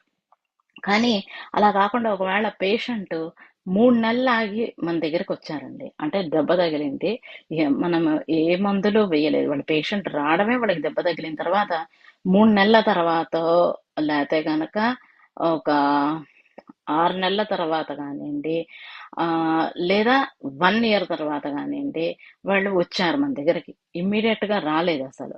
అట్లా ఇమ్మీడియట్గా రానప్పుడు ఏంటంటే మనం ఇంకా ఈ మందులతోటి మళ్ళీ మొదట్లో సిమ్టమ్స్ ని మొదట ఉన్న కండిషన్ చేంజ్ అయిపోతుంది కదా, అందుకని ఆ మెడిసిన్స్ తో మనం మొదలు పెట్టలేము అనమాట. అలాంటి కండిషన్స్ లో ఏంటంటే మనం నాట్రమ్ సెల్ఫ్ 1M ఒక డోసు వేయాలి వాళ్ళకి. నాట్రమ్ సెల్ఫ్ 1M ఒక డోసు వేసి మనం వెయిట్ చేయాలి. వెయిట్ చేస్తే కనుక ఒక్కొక్కసారి ఏంటంటే ఈ నాట్రమ్ సెల్ఫ్ మనం పిక్ చేసుకోవడానికి రీజన్ వాళ్ళకి వినికిడి కానివ్వండి, చూపు కానివ్వండి తగ్గాయి అని వాళ్ళ కేసు మనం రాసుకుంటున్న వీటిల్లో చెప్పి ఉంటారనుకోండి, అవి కూడా మనకి కంట్రోల్లోకి వచ్చేస్తాయి. అంటే అవి కూడా మెల్లమెల్లగా మళ్ళీ ఎందుకని అవి అయ్యింది, వినికిడి కానీ లేకపోతే చూపు కానీ అని అంటే నర్వ్స్, ఫైన్ నర్వ్స్ ఉంటాయి కదండి, ఆ ఫైన్ నర్వ్స్ కి డ్యామేజ్ అవ్వడం వల్ల అదే అవుతుంది అనమాట. సో ఆ నర్వ్ గ్రోత్ కూడా మళ్ళీ మనం చూడొచ్చు, అవి మళ్ళీ రీఎస్టాబ్లిష్ అవుతాయి ఆ ఫంక్షన్స్. అందుకని ఏంటంటే నాట్రమ్ సెల్ఫ్ ఒక డోసు వేయాలి. వేసిన తర్వాత 3 నెలలు ఆగి మళ్ళీ ఇంకా 3 months తర్వాత కూడా, అంటే కొంత చేంజ్ వచ్చిందండి కానీ ఇంకా ఇబ్బందిగా ఉంటోంది, అంటే కొంత చేంజ్ ఒక 50% కనపడింది, ఇంకా సిమ్టమ్స్ అలాగే ఉన్నాయి అన్నప్పుడు మాత్రం ఇంకొక డోసు వేస్తే గనక కంప్లీట్గా తగ్గిపోతుంది. అయితే ఇలా నెలల్లో వచ్చినప్పుడు మనం ఇట్లా వేసాం, బాగుంది నాట్రమ్ సెల్ఫ్ 1M. కానీ ఒకవేళ పేషెంట్ 1 year దాటిపోయిన తర్వాత వచ్చారనుకోండి, అప్పుడు ఏం చేయాలంటే మనము నాట్రమ్ సెల్ఫ్ 10M ఒక డోసు వేయాలి. నాట్రమ్ సెల్ఫ్ ఇక్కడ ఏంటంటే 10M అనేది చాలా పెద్ద చాలా powerful medicine, and natrum self కూడా చాలా పెద్ద మందు కాబట్టి మనము ఒక 6 నెలల వరకు మనం వెయిట్ చేయాలండి. మనము తొందరపడకూడదు. మనం వెయిట్ చేస్తే కనుక స్లోగా మార్పు కనిపిస్తుంది. అప్పుడు 6 నెలలు ఆగి ఎలా ఉంది అని మళ్ళీ మొత్తం కేసు మనం ఒకసారి రివ్యూ చేస్తే గనక మనకి చాలా చేంజ్ కనిపిస్తుంది. లేదు అది అయినా కానీ కూడా మార్పు లేదు, ఇంత టన్నం వేసినా కొంత ఇంకా కంప్లైంట్స్ ఉన్నాయి అంటే, ఒకవేళ 60% ఉండి ఇంకా 40% మిగిలిపోయాయంటే కూడా మనం ఇంకొక డోసు వేయొచ్చు 6 నెలల తర్వాత. అప్పుడు ఇంకా మీకు కంప్లీట్గా సెకండ్ డోస్ తోటి మొత్తం తగ్గిపోతుంది. ఒక్కొక్కసారి కొన్ని కేసుల్లో మాత్రం ఒకటే డోస్ తోటి తగ్గిపోతుందండి. ఆ చేంజ్ మనం అబ్జర్వ్ చేసుకొని మనం జాగ్రత్తగా డిసైడ్ అవ్వాలి అవసరమా కాదా అనేది. ఒకవేళ అలా కాకుండా పేషెంట్ వచ్చారు, తలకి దెబ్బ తగిలింది కానీ అంత వామిటింగ్స్ లేవు, బ్లర్డ్ విజన్ లేదు, ఇవన్నీ ఏ కంప్లైంట్స్ లేవు, కాకపోతే తలకి దెబ్బ తగిలిందని మాత్రం అన్నారనుకోండి, అప్పుడు ఏదో చిన్నగా పిల్లలకి ఒక్కొక్కసారి తగులుతుంది, చిన్నగా బొప్పి కొడుతుంది అది. సో అలా మామూలు చిన్న దెబ్బలు అయితే కనుక వాటికి ఇవన్నీ ఏమీ అవసరం లేదు. జస్ట్ హైపరికం 30 ఒక్క డోసు వేస్తే తగ్గిపోతుంది అనమాట అండి. సో అది హెడ్ ఇంజరీస్ గురించి. తర్వాత నెక్స్ట్ స్పైనల్ కార్డ్ ఇంజరీస్ చెప్తానండి. సో ఇప్పుడు మనకి ఒకవేళ వెన్నుపూసకి దెబ్బలు తగిలితే ఏంటి అనే దానికి ఇప్పుడు మనము డిస్కస్ చేసుకోబోతున్నాము. సో ఈ వెన్నుపూసకి దెబ్బ తగిలిన కేసుల్లో ఏంటంటే ఆర్నికా 6 పొటెన్సీ తోటి మనము ముందు డిస్కస్ చేసుకున్నట్టుగా ఆర్నికా 6 పొటెన్సీ తోటి మనము మెడిసిన్స్ స్టార్ట్ చేస్తాము. అదంతా కోర్సు అయిపోయిన తర్వాత పేషెంట్ ఇంకా నొప్పి ఉందనడం కానీ, లేకపోతే వెన్నుల్లో నొప్పి రావడం, లేదా వెన్నుపూసకి సంబంధించిన ఏదో డిస్క్ రిలేటెడ్ కంప్లైంట్స్ అవ్వచ్చు, లేకపోతే ఇంకేదో నర్వ్ కంప్రెస్ అయిందనో ఏదైనా అట్లాంటి కాంప్లికేషన్స్ డెవలప్ అయ్యాయి అనుకోండి దెబ్బ తగిలిన తర్వాత, అప్పుడు అలాంటి కేసుల్లో మనం ఏం చేయాలంటే కోనియం 200 అనే మందు మనము 3 డోసులు అంటే ఒక డోసు ఇప్పుడు వేసాము, ఇప్పుడు వేసిన తర్వాత ఒక 20 రోజులు వెయిట్ చేయాలి. 20 రోజులు వెయిట్ చేసి ఇంకొక డోసు వేస్తాం అనమాట. ఆ తర్వాత మళ్ళీ 20 రోజులాగి ఇంకొక డోసు, అట్లా 3 డోసులు వేస్తాం. వేసి మనం వెయిట్ చేయాలి. ఎన్ని రోజులు అని అంటే కనుక మళ్ళీ ఒక 6 నెలల వరకు మళ్ళీ 6 మంత్స్ వెయిట్ చేసి 6 మంత్స్ ఆగి కోనియం 1M వేస్తాం అనమాట అండి. ఎందుకంటే ఆల్రెడీ మనం ఇప్పుడు వేసినది ఏంటంటే కోనియం 200 3 డోసెస్ వేసాం. 3 డోసెస్ వేసేటప్పటికి చాలా వరకు కంప్లైంట్స్ ఆల్మోస్ట్ లైక్ అరౌండ్ 80% మీకు చేంజ్ వచ్చేస్తుంది. 80% చేంజ్ వచ్చేసిన తర్వాత లేదా ఒక్కొక్కసారి ఇంకా 90% కూడా చేంజ్ వచ్చేయచ్చు. అప్పుడు కోనియం 1M ఇంకొక డోస్ వేస్తే ఆ మిగిలిన రికవరీ ఉన్న 10 to 20% కూడా అది కంప్లీట్ చేసేస్తుంది. ఒకవేళ కొంతమందికి కోనియం 200 తోటే కూడా తగ్గిపోవచ్చు. కానీ అది మనం మాత్రం ఎప్పుడైనా మళ్ళీ మనం వేసే ముందు అంటే ఈ 6 మంత్స్ ఆగి మళ్ళీ మనము చూసుకోవాలి. ఎప్పుడైనా మళ్ళీ కేసు రివ్యూ చేసుకొని మనము ఇది 1M అవసరమా అనేది చూసుకొని వెయ్యాలి. సో 1M వేసేటప్పుడు 1M 10M ఇలాంటివి పెద్ద మందులండి, కొంచెం జాగ్రత్తగా మనం చూసి లేదా ఎక్స్పీరియన్స్ ఉన్న వాళ్ళతోటి మనం కన్సల్ట్ అయ్యి వేయడం మాత్రం ఎప్పటికైనా చాలా మంచిది. తర్వాత ఒకవేళ ఈ వెన్నుపూసకి దెబ్బ తగిలిన కేసుల్లో పేషెంట్ వెంటనే వస్తే మనం ఆర్నికాతో స్టార్ట్ చేస్తాం. అలా కాకుండా పేషెంట్ రావడమే 6 మంత్స్ ఆగి వచ్చారనుకోండి, అలాంటి కేసుల్లో అప్పుడు మనం ఆర్నికా 6, 30, 200 ఇవేవి వేసినా కూడా మనకి మార్పు ఏమీ ఉండదు, వాళ్ళకి తగ్గదనమాట. ఎందుకంటే ఆ పెయిన్, ఆ ఉన్న కంప్లైంట్స్, వాటి ఏమంటారు వాటి ఆ పిక్చర్ ఇప్పుడు లేదు కదా, ఆ సివియారిటీ లేదు కదండి.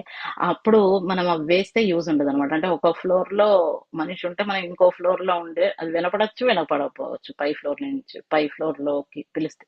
అట్లాగే ఇది యూజ్ అవ్వవు లోవర్ పొటెన్సీస్. అప్పుడు ఏంటంటే మనం ఆర్నికా 1M ఒక డోసు వేయాలి. 1M వేసి ఆర్నికా చాలా పెద్ద మందు, అందుకని మనం ఒక 1 month ఆగాలి. మళ్ళీ 1 month ఆగి అన్నీ మళ్ళీ మార్పు ఏంటొచ్చింది అనేది చూసుకొని ఒకవేళ చాలా వరకు తగ్గిపోతాయి. ఒకవేళ తగ్గని కేసుల్లో మాత్రం హైపరికం 1M ఒక్క డోసు వేయాలండి. హైపరికం 1M వేస్తే గనక కంప్లీట్గా మీకు అది ఇదైపోతుంది, తగ్గిపోతుంది. అది స్పైనల్ కార్డ్ ఇంజరీస్ గురించి అండి. నెక్స్ట్ మనము యానిమల్ బైట్స్ గురించి డిస్కస్ చేద్దామండి. యానిమల్ బైట్స్ అంటే కనుక ఇప్పుడు ఏవైనా చిన్న చిన్నవి ఇవి ఉంటాయి కదండి, ఇన్సెక్ట్స్ అంటే చిన్న కొంతమందికి ఏంటంటే పెద్ద ఆ, అదే దోమలవి కొంచెం కరిచినప్పుడు దోమ కాటు అలాంటి వాటికి కూడా కొద్దిగా ఎక్కువ ఇవి వస్తాయి. వాటిని ఏమంటారు, ఆ, దోమ కాటుకి కొంతమందికి కొంచెం ఎక్కువ హైవ్స్ అవుతాయి. ఆ ఆ పైన వచ్చిన హైవ్స్ ని అవి మామూలుగా అందరికి చిన్నగా రావచ్చు, కానీ కొద్ది మందికి ఎక్కువ పెద్దగా వస్తాయి. అంటే ఆ ఆ దానిలో ఉన్న ఆ పాయిజన్ దీనికి ఆ హైవ్స్ అనేవి రావడం ఉంటుంది ఎప్పుడైనా. అవి ఎప్పుడైతే ఎక్కువ పెద్దగా ఉన్నాయో అప్పుడు మెడిసిన్ వేయడమే బెటర్. కాకపోతే ఆ మస్కిటోస్ అని కాకుండా ఇప్పుడు కొన్ని టిక్స్ అని ఉంటాయి చిన్న చిన్నవి, అవి కరిచినా కూడా అవి కూడా పాయిజనస్.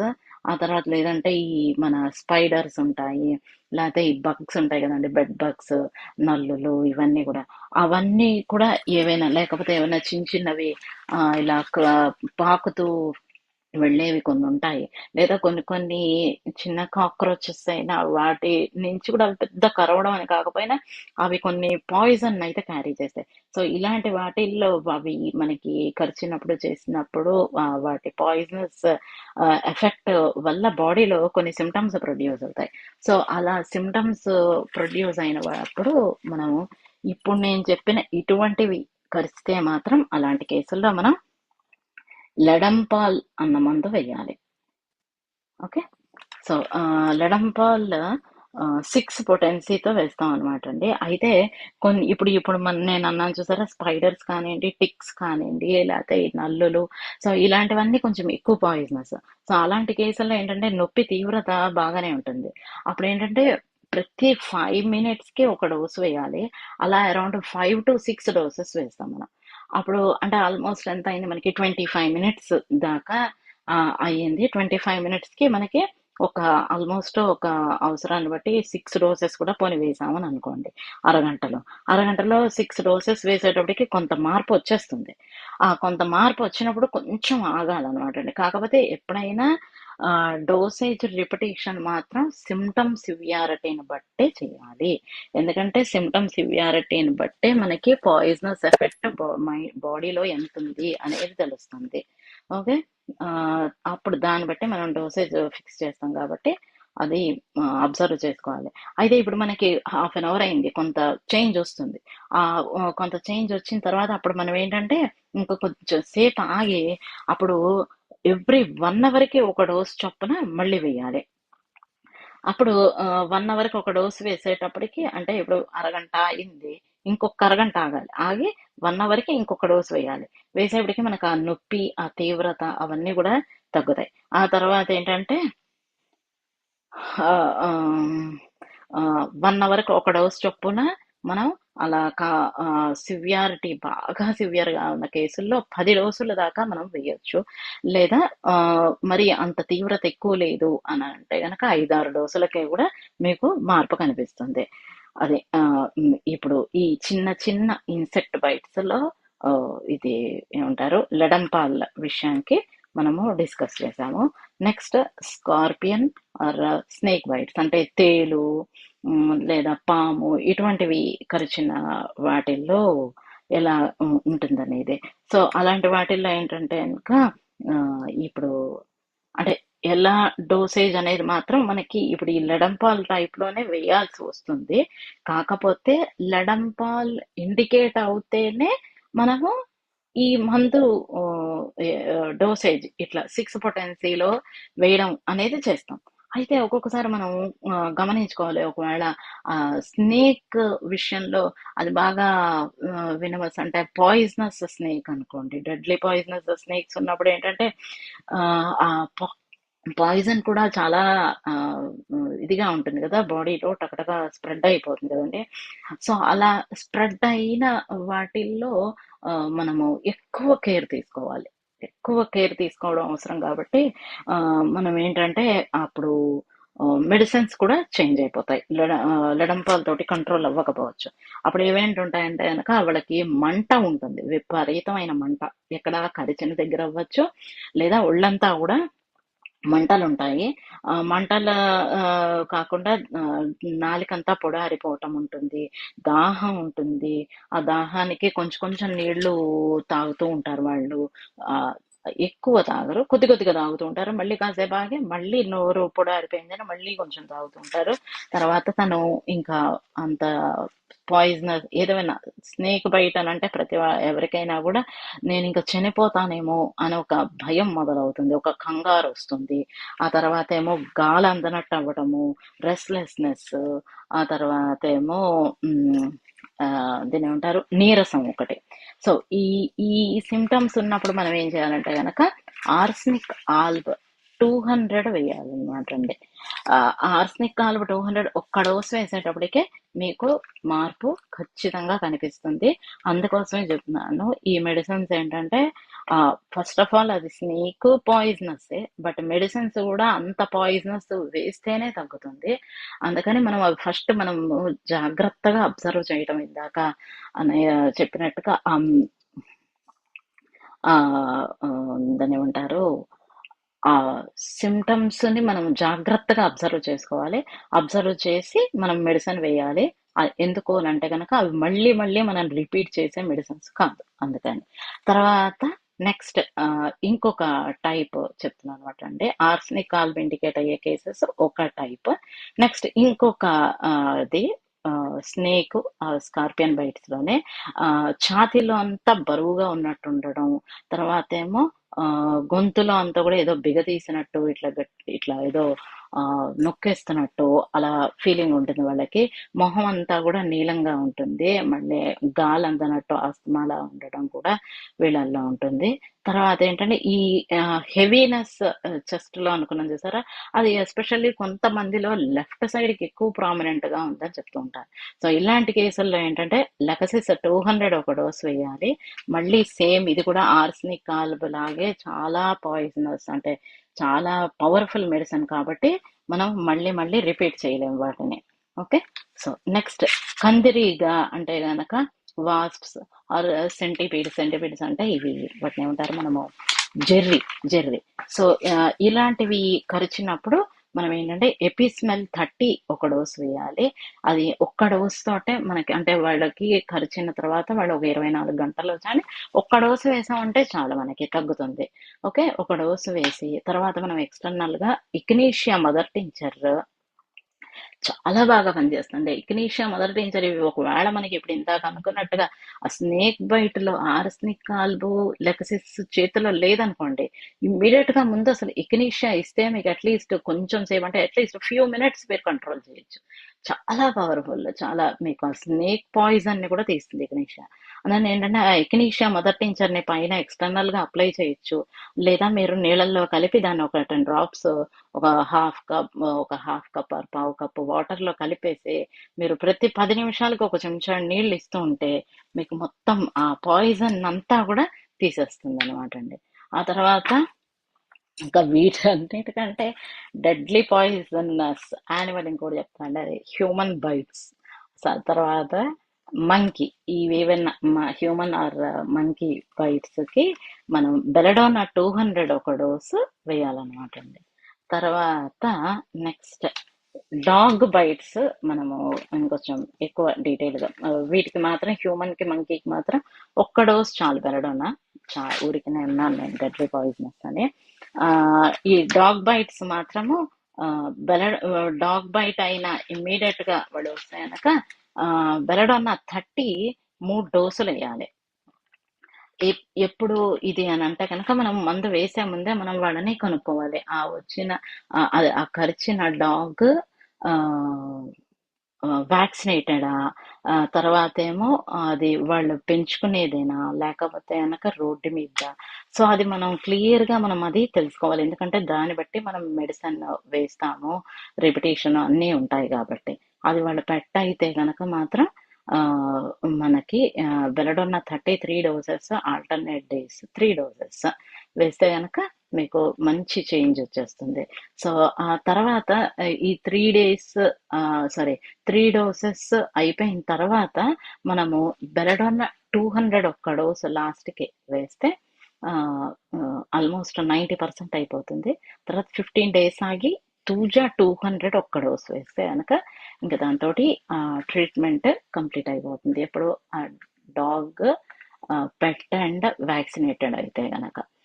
ఒకవేళ అలా కాకుండా అది రోడ్డు మీద అనుకోండి, అది మంచిదా కాదా ఇవేవి మనకు తెలియదు కదా.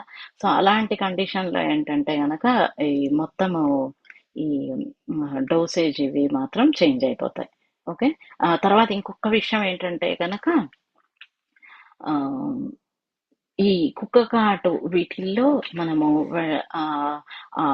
ఈ మొత్తము ఈ 15 రోజుల పాటు వాళ్ళకి దాని ఏమంటారు బెల్లం అనేది మాత్రం పెట్టకూడదు. తర్వాత దట్స్ ఫైన్, పెట్టినా ఏమీ ఇబ్బంది ఉండదు అన్నమాట అండి.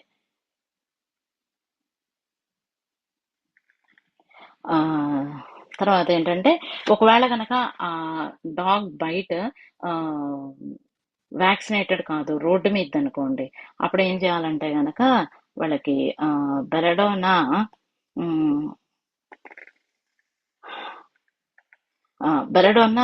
200 వేయాలి. ఓకే. సో ఫస్ట్ మనం ఏంటంటే అది రోడ్డు మీద అయినా కూడా ఫస్ట్ మనం 30 తోటి స్టార్ట్ చేయొచ్చు. 30తో వేసిన తర్వాత మనము దాని ఏమంటారు ఆల్టర్నేట్ డేస్ అంటే 1 వీక్ అయిపోయిన తర్వాత మనం బెలడోన్నా 200 వేస్తాం కదండి.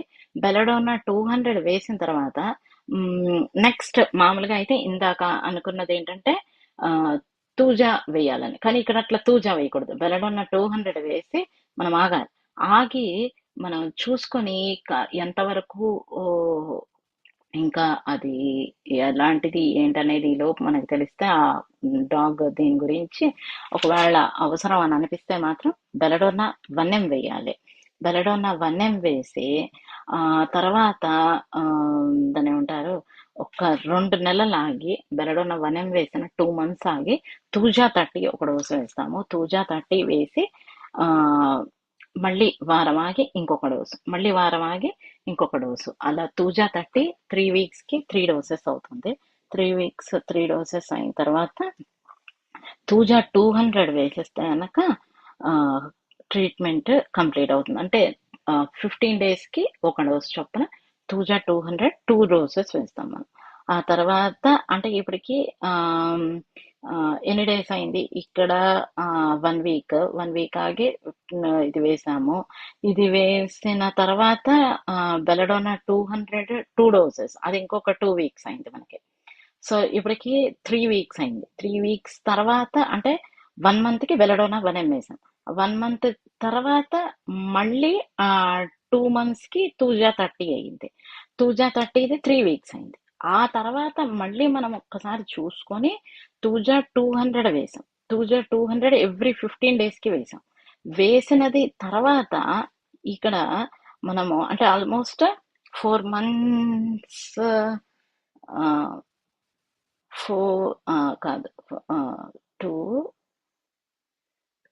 1 3 1 month 2 months 2 months. సో అదే కరెక్ట్ 3 months తర్వాత మనం ఏం చేస్తామంటే కనుక అంటే 4th monthలో తూజా 1M ఒక డోసు వేస్తాం. ఓకే. సో ఇదే అనమాట, ఇది యానిమల్ బైట్స్ ఓకే రిలేటెడ్ అంతా.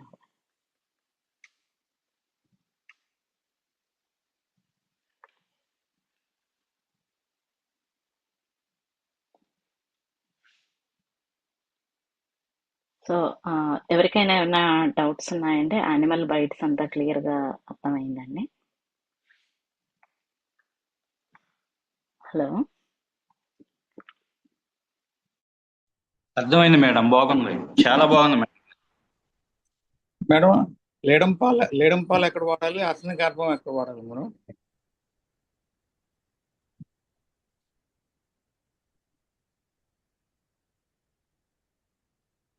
మీ వా- మ్యూట్ లో ఉన్నారు డాక్టర్ గారు. మేము చెప్పింది మీకు వినపట్లేదు, మీరు చెప్పింది మాకు వినపట్లేదు.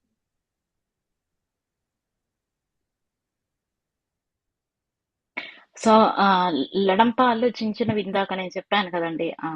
అలాంటి చిన్న చిన్నవి ఇలా పాకేవి, అలాంటి వాటిల్లో మనము లడంపాలు వేస్తాము. ఎపి స్మెల్ ఏమో ఇట్లా కొన్ని ఇవి ఉంటాయి కదండి, వాటిని ఉంటారు కందిరీగా లేకపోతే జెర్రీ, ఇలాంటివి కరిచినప్పుడు మాత్రం మనం ఎపి స్మెల్ వేస్తాము.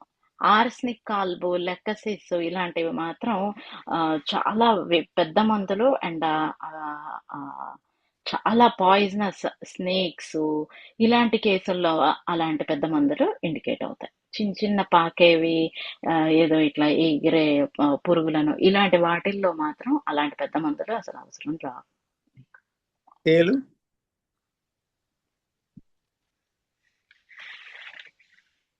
తేలు తేలు తేలు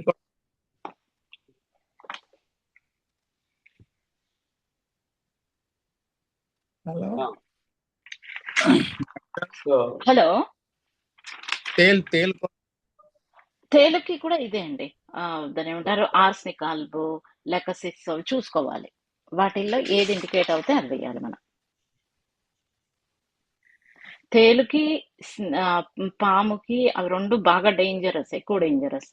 సో వాటిల్లో మాత్రం మనము ఇవి చూసుకోవాలి. అంటే ఆ వాటిల్లో కూడా ఇప్పుడు నాన్ పాయిజనస్ స్నేక్ అనుకోండి, ఇవంతా ఇప్పుడు మనం అనుకునే ఈ పెద్ద మందులు పాయిజనస్ స్నేక్స్ అయితేనే.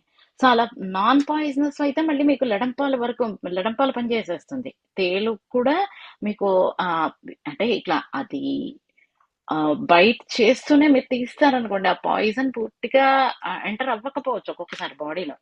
మనం చూసుకొని తీసేస్తే అలాంటి కేసులో అంతా కూడా మీకు లడంపాల్ తోటి తగ్గిపోతుంది.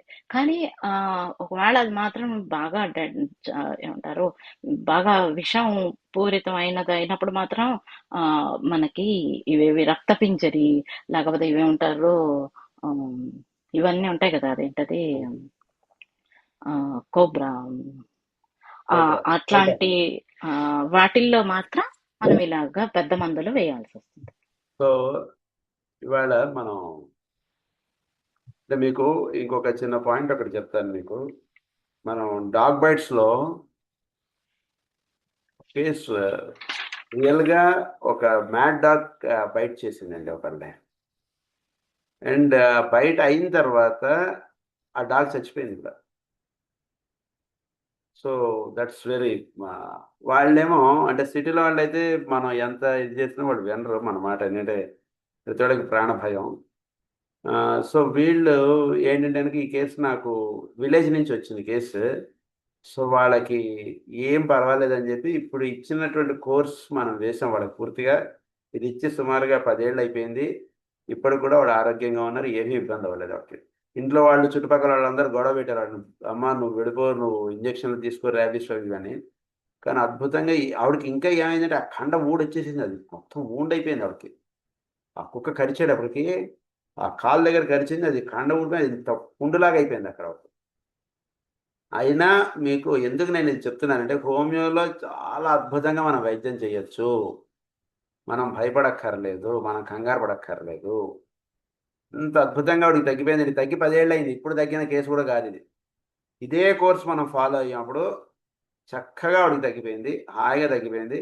మీరు అవసరమైతే మీరు ఇది మనం చూసుకోవచ్చు. మనం ఈ ట్రీట్మెంట్ మీకు ఇచ్చినటువంటి డోసేజెస్ మీరు first belladonna followed by thuja, followed by thuja 1M వేసాను. తూజా 1M ఆవిడకి నాకు గుర్తుండి 2 డోసులు వేసాను నేను ఆవిడకి.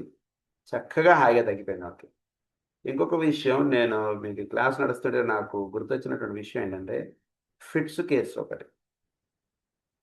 చాలా మనకి ఫిట్స్ కేసులు కూడా అంటే అది చాలా ఎక్స్పీరియన్స్ మీకు సాధించుకోవాలి మీరు ఫిట్స్ కేసులో హ్యాండిల్ చేసేటప్పుడు. ఈ ఫిట్స్ కేసుల్లో కూడా ఒక ఇది ఒక కుక్కకి ఫిట్స్ వచ్చాయి మామూలుగా. సరే మ్యాన్ అన్ని మీకు చాలా చెప్తాను తర్వాత కేసులు మీకు. అంటే ఇప్పుడు మనం చెప్పుకునే సబ్జెక్ట్ అంతా కూడా జస్ట్ అలా టచ్ చేసుకుంటున్నాం.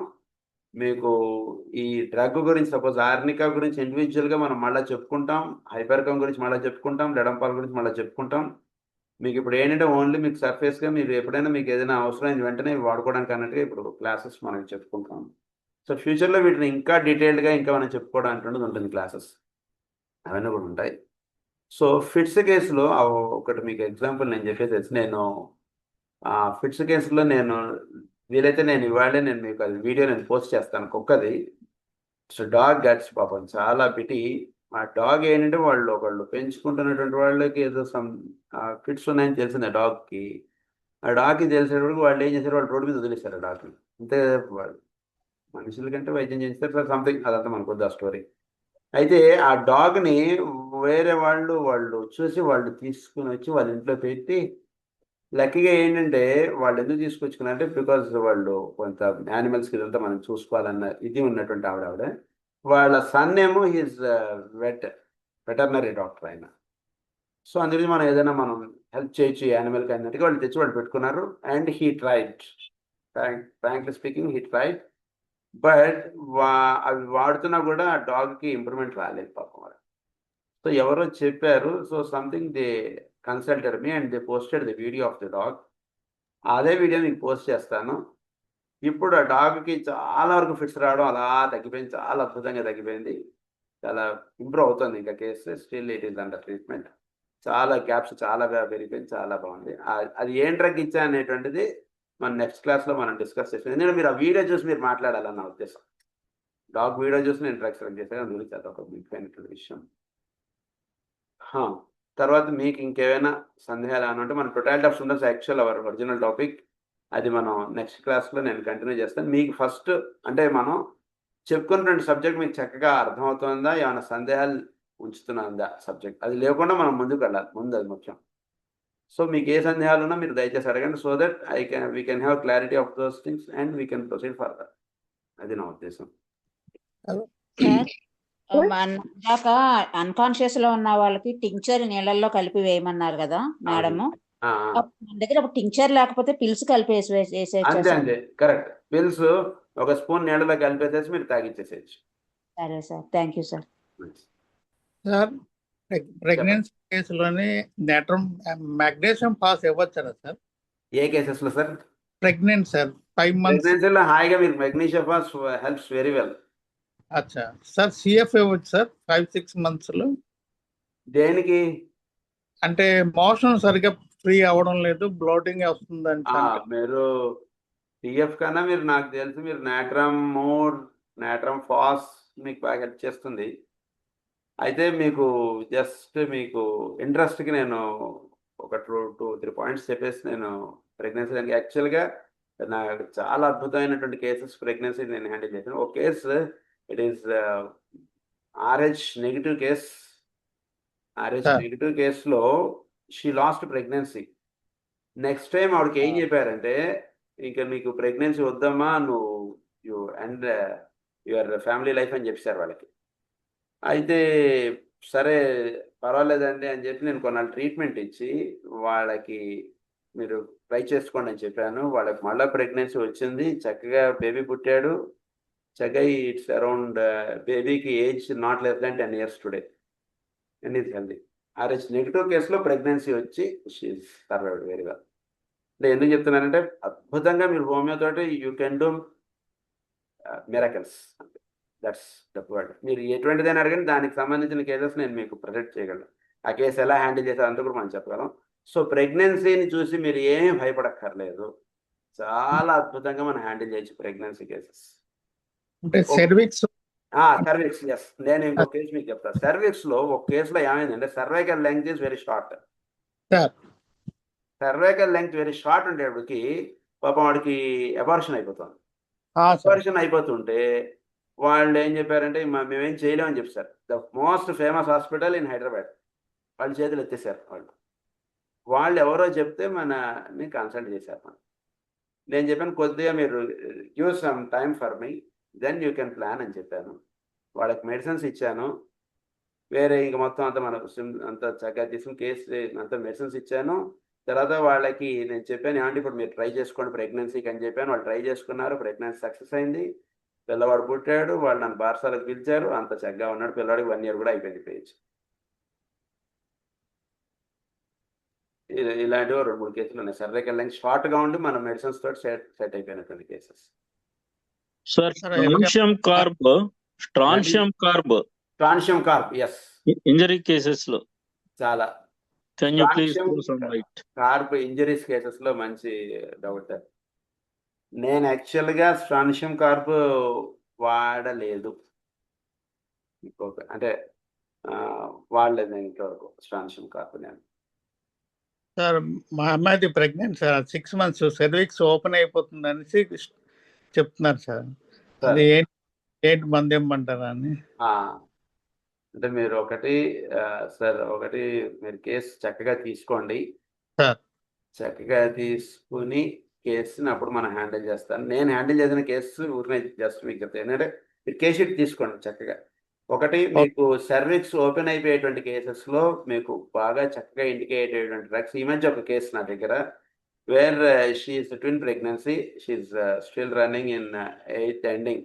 ఆవిడకి 2 months బ్యాక్ ట్విన్ ప్రెగ్నెన్సీ, వాళ్ళేమో బెటర్ టు హ్యావ్ ఇవి స్టిచెస్ అని చెప్పారు. So she went for stitches. Again she developed opening. ఏం చేయాలో కంగారు అయిపోయిందండి కేసు, నిజంగా చెప్తున్నాను. వాళ్ళ దగ్గరికి వెళితే మీరు ఏం చేయలేరు, నువ్వు కాలు కలపద్దు, నువ్వు చేయి కలపద్దు, అలా పడుకుని అంతకంటే ఇంకేం చేయలేవు అని చెప్పారు. ఎందుకంటే ఆల్రెడీ స్టిచెస్ వేస్తారు ఆ కేసులో. అప్పుడు నేను హోమియోలో వాళ్ళకి, ఆవిడకి సల్ఫర్ ఒకటి వాడాను, సెపియా ఒకటి వాడాను. చాలా అద్భుతంగా pregnancy still running and she is fine. అంటే మీరు సిమ్టమ్స్ బాగా తీసుకోవాలి, పేషెంట్ని అర్థం చేసుకొని చక్కగా ఇచ్చేయచ్చు మీరు. సెపియా ఒకటి, సల్ఫర్ ఒకటి. నాకు సెపియా బాగా జాగ్రత్తగా చూసుకుని వాడాలండి. Again I'm telling, be cautious while using sepia in pregnancies. It's just కాషియస్గా వాడాలి. ఎందుకంటే కొన్ని కేసెస్లో ఇట్ క్యాన్ టెర్మినేట్ అండ్ కొన్ని కేసెస్లో ఇట్ హెల్ప్స్. నాకు ఇంకొక కేసులో కూడా సెపియా నాకు హెల్ప్ చేసింది చాలా. అంటే ప్రెగ్నెన్సీ కేసులో షీ హ్యాడ్ ఇంటెన్స్ వామిటింగ్స్. మీ ఇష్టం, మీరు తెలిసిన మందులు అన్నీ వేయండి. ఎపికాకి వేసాను, నెక్సమ్కి వేసా, యాంటింక్రూడ్ వేసాం, ఎన్నో మందులు వేసాం, ఏమీ లేదు, గుణం లేదు, ఏం లేదు. కాల్చికం వేసాను, ఏమీ లేదు. సెపియా వేసానంటే వామిటింగ్స్ ఆగాయి.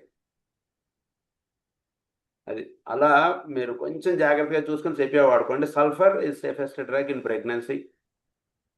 సో అలా మీరు చూసుకుని మీరు చేయొచ్చు చక్కగా. మీరు మీ డాటర్ కేసులో మీరు కేసు తీసుకోండి, తీసుకొని జనరల్గా ఏది ఇండికేట్ అవుతుంది ఏంటనేది చూసుకొని మీకు దాన్ని బట్టి మీరు హ్యాండిల్ చేయొచ్చు కేసెస్. అయితే అక్కడ సల్ఫర్ 6 వాడారా? అదే, that's what. Please don't go like that. Okay sir. నా క్లాసెస్ మీకు ఓన్లీ మీకు ఇంట్రెస్ట్ క్రియేట్ చేయడానికి, మీకు ఒక ఉత్సాహం కలిగించడానికి, మీకు ఒక నమ్మకం కలిగించడానికి, మీకు కాన్ఫిడెన్స్ పెంచడానికే నేను డ్రగ్స్ చెప్తాను. చెప్పినటువంటి డ్రగ్ డైరెక్ట్ గా కేసులో వాడేసేయకండి. మనకి ఎక్కడ కూడా హోమియోపతి అలా ఒప్పుకోదు. కేసు తీసుకోండి. డెఫినెట్ గా మీకు సల్ఫర్ మ్యాచ్ అవుతుంటే సల్ఫర్ డెఫినెట్ గా హెల్ప్ చేస్తుంది, మీరు హాయిగా చేసుకోవచ్చు. అది మెగ్నీషియం ఫాస్ట్ 6x ప్రెగ్నెన్సీలో ఇవ్వచ్చు సార్? ఇవ్వచ్చు. మెగ్నీషియం ఫాస్ట్ 6x ఇవ్వచ్చు మీరు, నో ప్రాబ్లం. ఓకే. అంటే బ్లాటింగ్ అయ్యి మోషన్ ఫ్రీ అవ్వడం లేదంటే నేను మెగ్నీషియం ఫాస్ట్ ఇవ్వచ్చునా లేదా? ఇవ్వచ్చు. మోషన్స్ అవ్వట్లేదంటే మీరు మెగ్నీషియం ఫాస్ట్ ఇవ్వచ్చు. CF 6x కూడా ఇవ్వచ్చు. మీకు కాన్స్టిపేషన్ వాటిలో మీకు యూజువల్ గా వాళ్ళకి ఏంటంటే ఐరన్ టాబ్లెట్స్ ఎక్కువ ఇస్తారు, అందుకోసం దానివల్ల మీకు కాన్స్టిపేషన్ ఉంటుంది. సో అటువంటి వాళ్ళల్లో మీకు అంటే నేను డ్రగ్స్ చెప్పాలంటే నేను కొంచెం భయపడుతూ చెప్తుంటే, ఏంటంటే చెప్పింది డైరెక్ట్ మీరు వాడేస్తారని నాకు భయం, అదొకటి అంతే. లేదు సార్. మీరు జాగ్రత్త చూసుకొని చేసుకోండి కేసెస్. ఎప్పుడు కూడా నా క్లాస్ అటెండ్ అయ్యేవాళ్ళు. ఎగిల్ఫోలియో మదర్ టించర్ హెల్ప్స్ మచ్. అంటే ఐరన్ అక్కడ వాడుతున్నారు వాళ్ళు ఆల్రెడీ. సో మనం యూజువల్ గా మీకు కాన్స్టిపేషన్ లో మీరు టక్కని మనం మైండ్ వెళ్ళేటువంటిది ఏంటంటే నాట్రమోర్ ఒకటి, సిలీషియా ఒకటి ఇలాంటివి వెళ్తాయి. సిలీషియా మనం వాడడం ఎలా అయినా ప్రెగ్నెన్సీ కేసెస్ లో. నాట్రమోర్ మనం వాడచ్చు, బట్ నాట్రమోర్ తోటి చూసుకోవాల్సినటువంటి విషయం ఏంటంటే నాట్రమోర్ మీకు వాటర్ కండిషన్ని ఇంక్రీజ్ చేస్తుంది. నాట్రమోర్ వాటర్ కండిషన్ డిక్రీజ్ చేసేది నాట్రమ్ సల్ఫర్. సో ప్రెగ్నెన్సీ కేసులో amniotic ఫ్లూయిడ్ సఫిషియెంట్గా ఉండాలి. It should not increase or it should not be లో. అందు గురించి మీరు నాట్రమోర్ చూసుకుని వాడతాం మనం అక్కడ కొంచెం జాగ్రత్తగా. So aegle folia is very safest drug. నాకు ఎగిల్ఫోలియా మదర్ టించర్ ఇస్తే వాళ్ళకి కాన్స్టిపేషన్ చాలా వరకు నేను హ్యాండిల్ చేయగలిగాను ప్రెగ్నెన్సీ కేసెస్లో. Pituitary pituitary. సో అదేంటి సింపుల్గా వద్దండి. సో ఊరికే మీకు సరదాగా ఇంట్రెస్ట్. ఇంకా ముందు అసలు ఇవాళ చెప్పినటువంటి సబ్జెక్ట్ అందరికీ అర్థమైందా? రేపు పొద్దున ఏదైనా కేసు వస్తే నేను మీ ముందు పెడతాను. ఏమండి ఇవ్వండి, వీళ్ళు ఇంజరీ అయ్యి వచ్చారు, వీళ్ళు హెడ్ ఇంజరీ అయ్యి వచ్చారు, వీళ్ళకి ఏం వేద్దాం అన్నటువంటిది మీ ముందు పెడతా కేసు. సో అలా మీరు హ్యాండిల్ చేయగలిగేట్టుగా మీకు ధైర్యంగా మీరు ఉన్నారా? ఏమైనా సందేహాలు ఉన్నాయా? ఫస్ట్ అది మనం క్లియర్ ఆఫ్ చేసేసుకుందాం. Head injury, spinal injuries.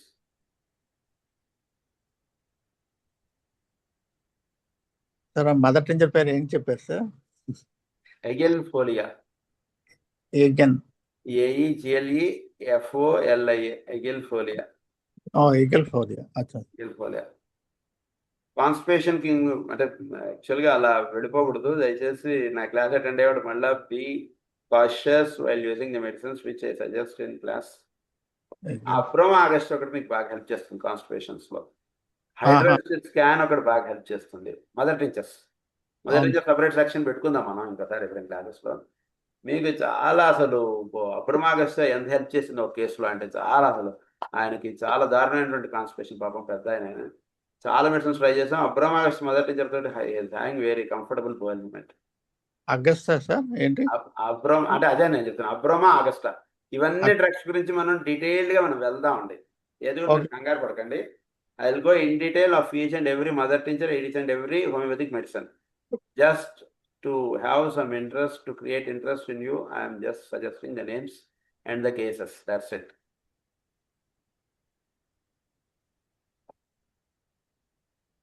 ఇంకా సో మనం క్లాస్ కంప్లీట్ చేద్దామా? ఏమైనా సందేహాలు ఉన్నాయా? ఒక్క నిమిషం అండి. నమస్కారం అండి.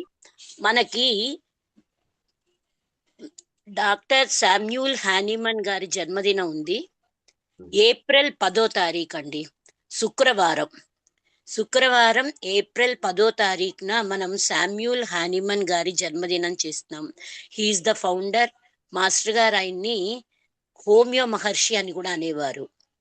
ఈ సంవత్సరం మనకి ప్రత్యేకత ఏంటంటే మనకి మాస్టర్ ఎక్కిరాల కృష్ణమాచారి గారి సెంటినరీ సెలబ్రేషన్స్ చేస్తున్నామండి. ఈసారి ఏప్రిల్ 10వ తారీఖుతో పాటు మనం 11వ తారీఖు కూడా జన్మదినం జరుపుకుంటున్నాము. సో నేను అందరికీ కూడా వేదభూమి తరఫున మీ అందరికీ ఇదే మా ఆహ్వానం. అందరూ తప్పకుండా వచ్చి, మనకి జైన్ మందిర్ అని ఇక్కడ వేదభూమికి దగ్గరగానే ఉంది, అక్కడ మనం ఈ కార్యక్రమం చేసుకుంటాము.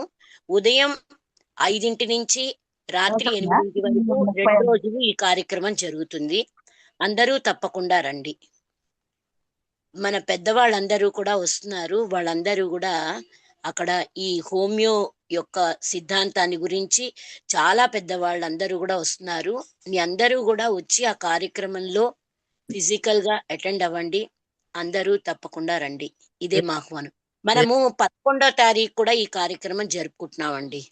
11 2 రోజులు ఉదయం 5 నుంచి రాత్రి 8 వరకు మనం ఈ కార్యక్రమం చేసుకుంటున్నాం.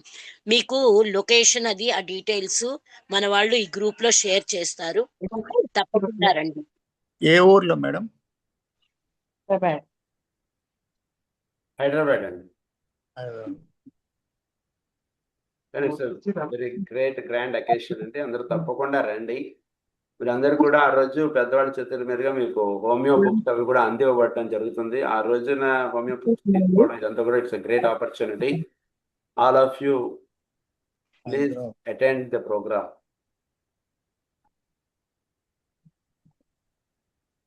మీ అందరూ గనక మేము క్లాసికల్ హోమియోపతి మెంబర్స్ అని చెప్తే గనక మేము తప్పకుండా మిమ్మల్ని అంటే నేను చెప్తాను. అప్పుడు మీరు కొంచెం ఆ విషయం మీరు రిసెప్షన్ లో మెన్షన్ చేయండి. ఇలా దాని తరఫున వచ్చామని చెప్తే కనుక నేను చెప్తాను మీకు.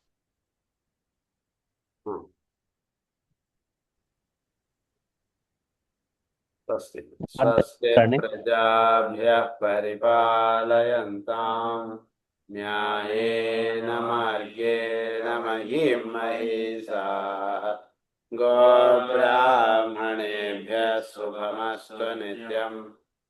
ఫస్ట్ పోవాలి ఇప్పుడు నొప్పి తగ్గిందా లేకపోతే పడిపోయిందా రాయి మళ్ళీ పోయి చేసుకోవాలి కదా మళ్ళీ కూడా వస్తాయి ఆడుపో ఊరికే